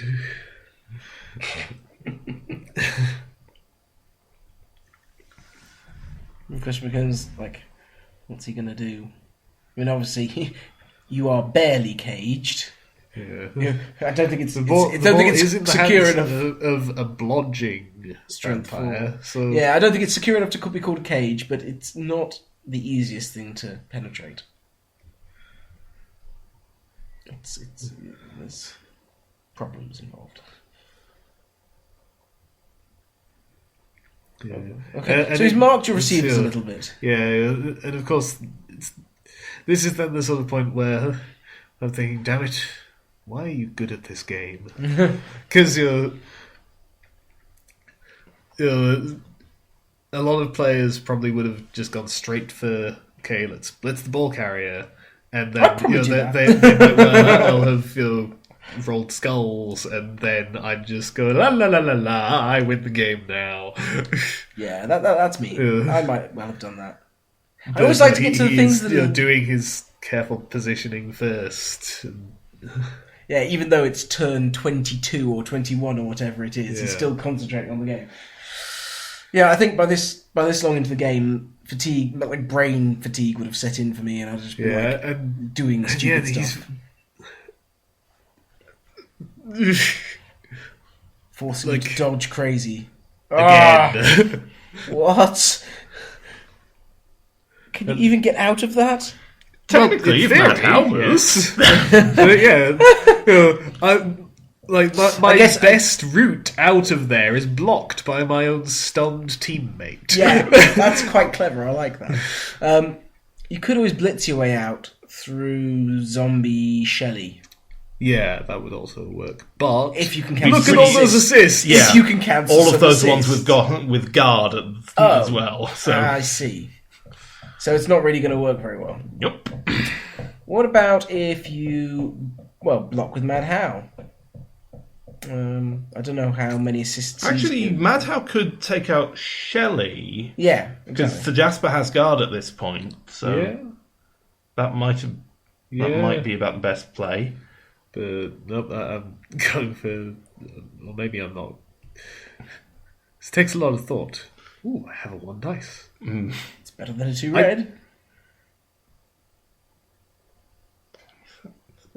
Oh yes, of course, because our Browning has guard as well. Yeah. I don't know, I feel like... Looking at this now, I feel like the 1 dice with Stephen North might be my best course of action. Because...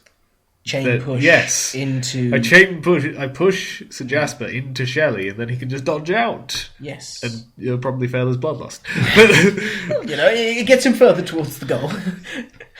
All it takes is another 12 chain pushes and he's right there. Yes. Speaking of failed bloodlust, Yes, I just remembered that is in fact exactly what happens.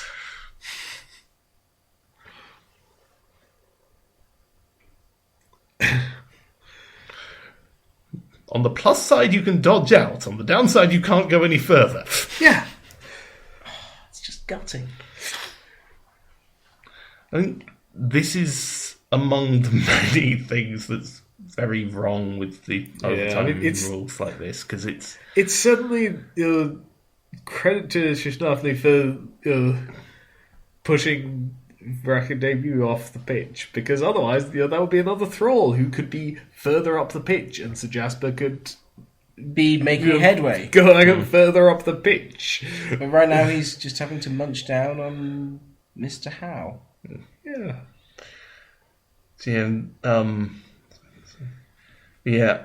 This does just make me think both that the overtime rules like this can be really problematic for teams that can kind of suffer like attrition problems, and vampires are kind of the because they cause attrition to their own team. Exactly.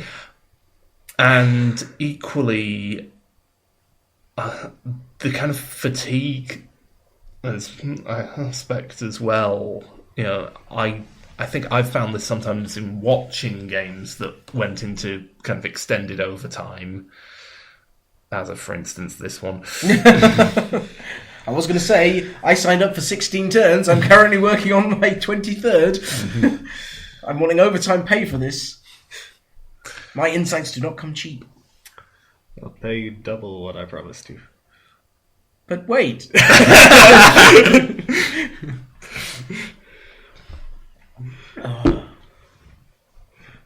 I managed to form a cage. This is incredible.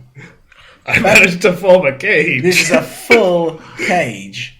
Pretty And much. there's No, one corner of it is stunned. Hey! It's a cage. one corner being stunned before was what caused you to have to do some crazy stuff.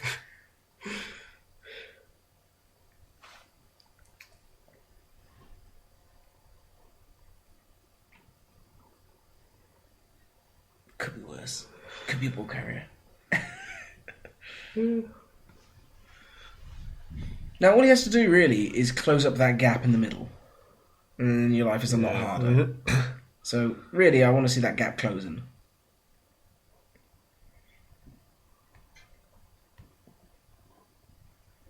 There we go. Ish. It's not as close as I'd like. That's better.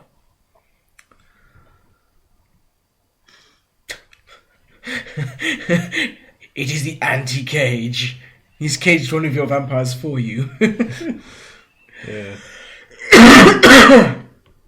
Okay. I think he could actually just form a cage around my cage at this point. Okay, well, what you do here is... And in fact, he is doing that. So, Sir Conrad just blitzes Donnie and follows up and hopefully has knocked them down and just runs away. And then Jasper goes for a run down the middle. And then you kind of just hope that something goes really wrong for him. Yeah. That would be the idea, except he's just blitzed with Wrestle. Oh, no.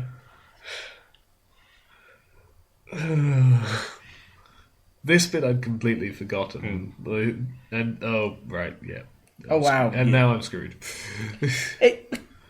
It's not like you've got guys. I'm pretty sure this is the point where I'm screwed.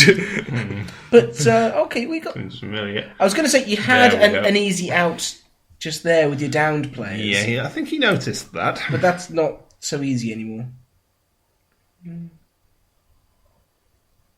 It would help if Mad How would get better quicker. And of course, block doesn't work for Frenzy.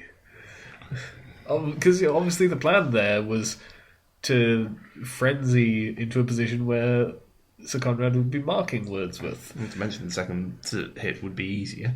Yeah. Now I have to do this. Well, I mean, I was going to have to do this anyway, but I could have marked but at Wordsworth least first. Yeah. Yep. And of course, Excellent. Well, let's do it this way. See you next to Mad How. And yeah. then I can't follow up. which means in the frustratingly likely event, I'm going to do this and then move afterwards. And No, just fail the dodge instead and go off the pitch. Yeah, right. And now he runs out of reach, and your game is finished. Right? yeah, basically. yes, although there is one. I keep trying. Yes, But because of course this is his turn 24, and he wasn't in scoring range. so there's another so four it means there's turns. another Yeah. 4 turns of... Yeah, okay. But at least it's a new drive after that. Right? So that all those knockouts might come back. When he scores, yes, which he's not going to do until turn 28. Oh, good lord. Because why? Because this is his winning touchdown, and he doesn't want to. He doesn't want to give you the opportunity, yeah. Didn't really think about killing the clock.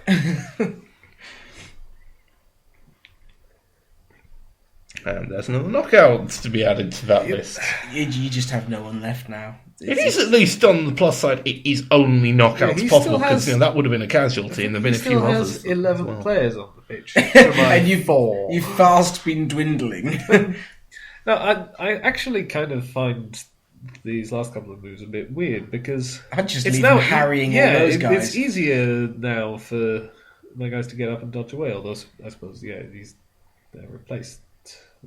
So, At what point do you just start hitting end turn over and over again? oh, never. Fighting to the bitter end. I'm so proud. Never surrender. All you have to do is roll like 50. Oh, mate! Yeah. Is there even... Oh, There Mad is- How's still Mad there. How is still on the pitch. Mad How is still There there. is still the possibility. But you're going to have to this dodge will to work. get to him. Is this going to work? Failed dodge roll. Yeah. You I just didn't can't take the roll difficult dice dodge. anymore. I didn't even take the difficult dodge. No. I took the 2+. No, you just can't do anything anymore. It's all your dice have just left you. Your powers are weak, old man. I am the master now. And this is why I switched to Pro Elves. What? It's not actually. After this It's- actual rage-inducing craziness. It's not actually, of course, because I kept going into season 3 Yeah. with the Riding Gold Yeah, you Gallery, did, yeah. trying to... Because I thought you came so close. I can win a season with these guys. But then you're like, nah, let's stop this now. I'm a bit frustrated at this point. Yeah. And you told me to keep it PG. I said bull stuff because of you.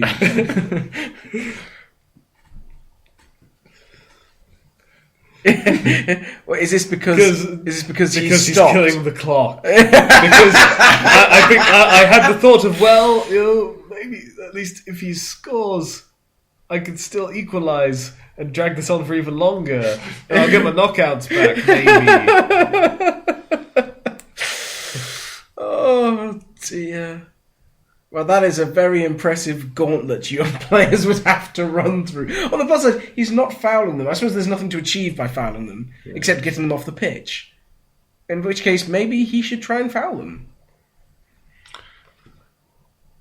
The thought of getting the enemy team down to no players on It's the pitch quite is fun. Yeah, it's an interesting thought. I've never considered Isn't it. there a thing where if they don't actually have anybody on the pitch, that you automatically score? Or something like that? I don't know.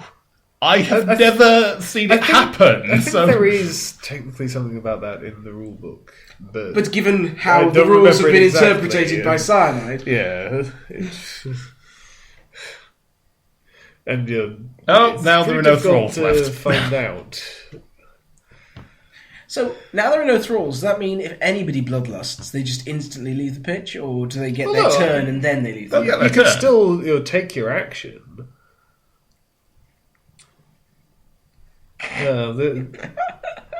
That actually comes up the next time that I play Shishnafni. I happen to remember. Except I love this. that- It's just except like that- all of his yeah. movement is crazy dodges. That's just, nope. Just doesn't even make the first one this time. No, crit failed it. And this is his turn 27. 27. So he won't score just yet. Nope. He'll just click end turn. Or maybe type something. I feel extremely lucky not to have lost this one. You played one heck of a game.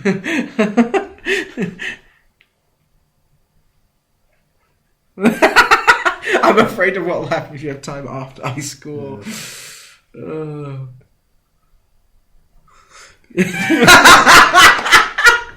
This must have been so maddening at the time. Yeah. This is another reason I kind of wanted other people to commentate this, because I didn't want the entire commentary to just descend into To bitter. bitterness. At least this way we could laugh about it. No, it's class. Oh. No, because there were several times where things just went a little wrong, and there were several times where things went very, very right. And it's just quite hilarious. Oh, wait. So now we get to see how many of your guys... I actually did just end the turn there. Yeah, you're like, this is not happening. Yeah. Now we get to see how many of your guys come back. Really? Oh, 2 of them! Was it 2? Okay. I thought it was actually none. Yeah, 2 successes. That's a lot of failures. They're not even modified rolls. Yeah. That's just bad luck. How... I can't even try to do a one-turn score, which I didn't know how to do that with vampires at this point anyway. But, and it's highly unlikely to work even if I did. It's impossible with 4 players. It's also, of course, not even worth going for the random completion because you won't earn any points for it. Yeah. Which... Yeah, It's another thing which I really don't like about the overtime implementation. I can hope for a riot, but 3 of my players have to be on the front line. It's a little restrictive. Oh no, wait, that's more than the 4 players. Your subs! I still had subs. Yes, you still have I the just never had a subs! chance to bring them on. I still have all my vampires. This is great. Yes, of course, because they have the bits through bloodlust, not through getting knocked out. Now you can try to Still hope for a not riot. making it any better. Do you know what? That's probably the only thing that could make this game better. If the clock went back some, and you drew it level, and the game went on for more turns. I think I might have imploded from that just from watching. Because There's an awful lot of blood on the pitch as well. Yeah. It's been a rough game. It's so far gone on for 12 turns longer than... No? I can see 12 bloodstains. Yeah. Hold on. Yeah, it's gone on for 12 turns longer than it should have so far. That's like a whole extra half and a half. yeah, Yeah. Fun times. Hey, at least it doesn't go on as long in the end because without rerolls, turnovers happen a lot more frequently. Yeah. Otherwise, we'd still be commentating next year. You sprung this one on me by surprise, so I'm expecting some sort of compensation, some sort of favours. I don't know what. There's still time to abandon the match. Well, I figure if he really thinks he didn't deserve to win, then maybe should have said, "Oh no, you deserve this. I will abandon the match and let you have it." Nah.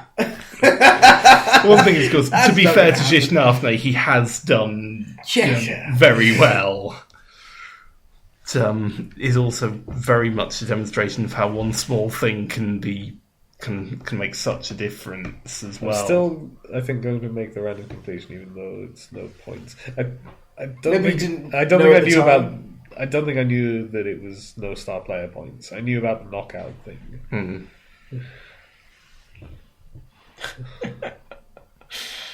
Love it. Just love it.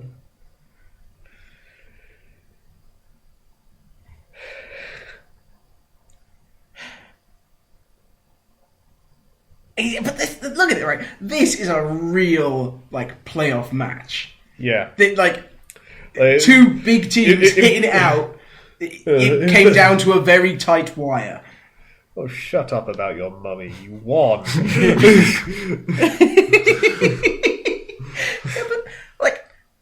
But, you can't talk about his parents that way. You know. Do you make the pass? That's the question. Bloodlust! That's fine. Diligent to the end, I left a thrall there to bite, so that I could make this pass. Do they check for bloodlust before passing? Yeah, you have to bite before you throw the ball. It's to prevent you getting out of bloodlust. Oh. It's to prevent you getting out of bloodlust by scoring. If you passed to that was a very apt ending to the match. Yeah. I think this demonstrates a few of the problems with vampires, just here and there.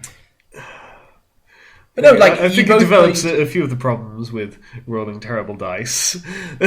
No, you both played about as well as you could, given the situation. Luck happens, and in the end, Shishnafne came out on top. It was very well done. Yeah. And so we will be back in the next video with the final, which I don't think was quite as ridiculous as that. So it'll be a bit of a letdown. Sorry. No, just don't do it then. I wouldn't bother. We've got all the important stuff. Yeah, all the stuff with me. Yeah. That's all that matters. Definitely. Who's the final The next video will be the final. Luzan and Shishnafne.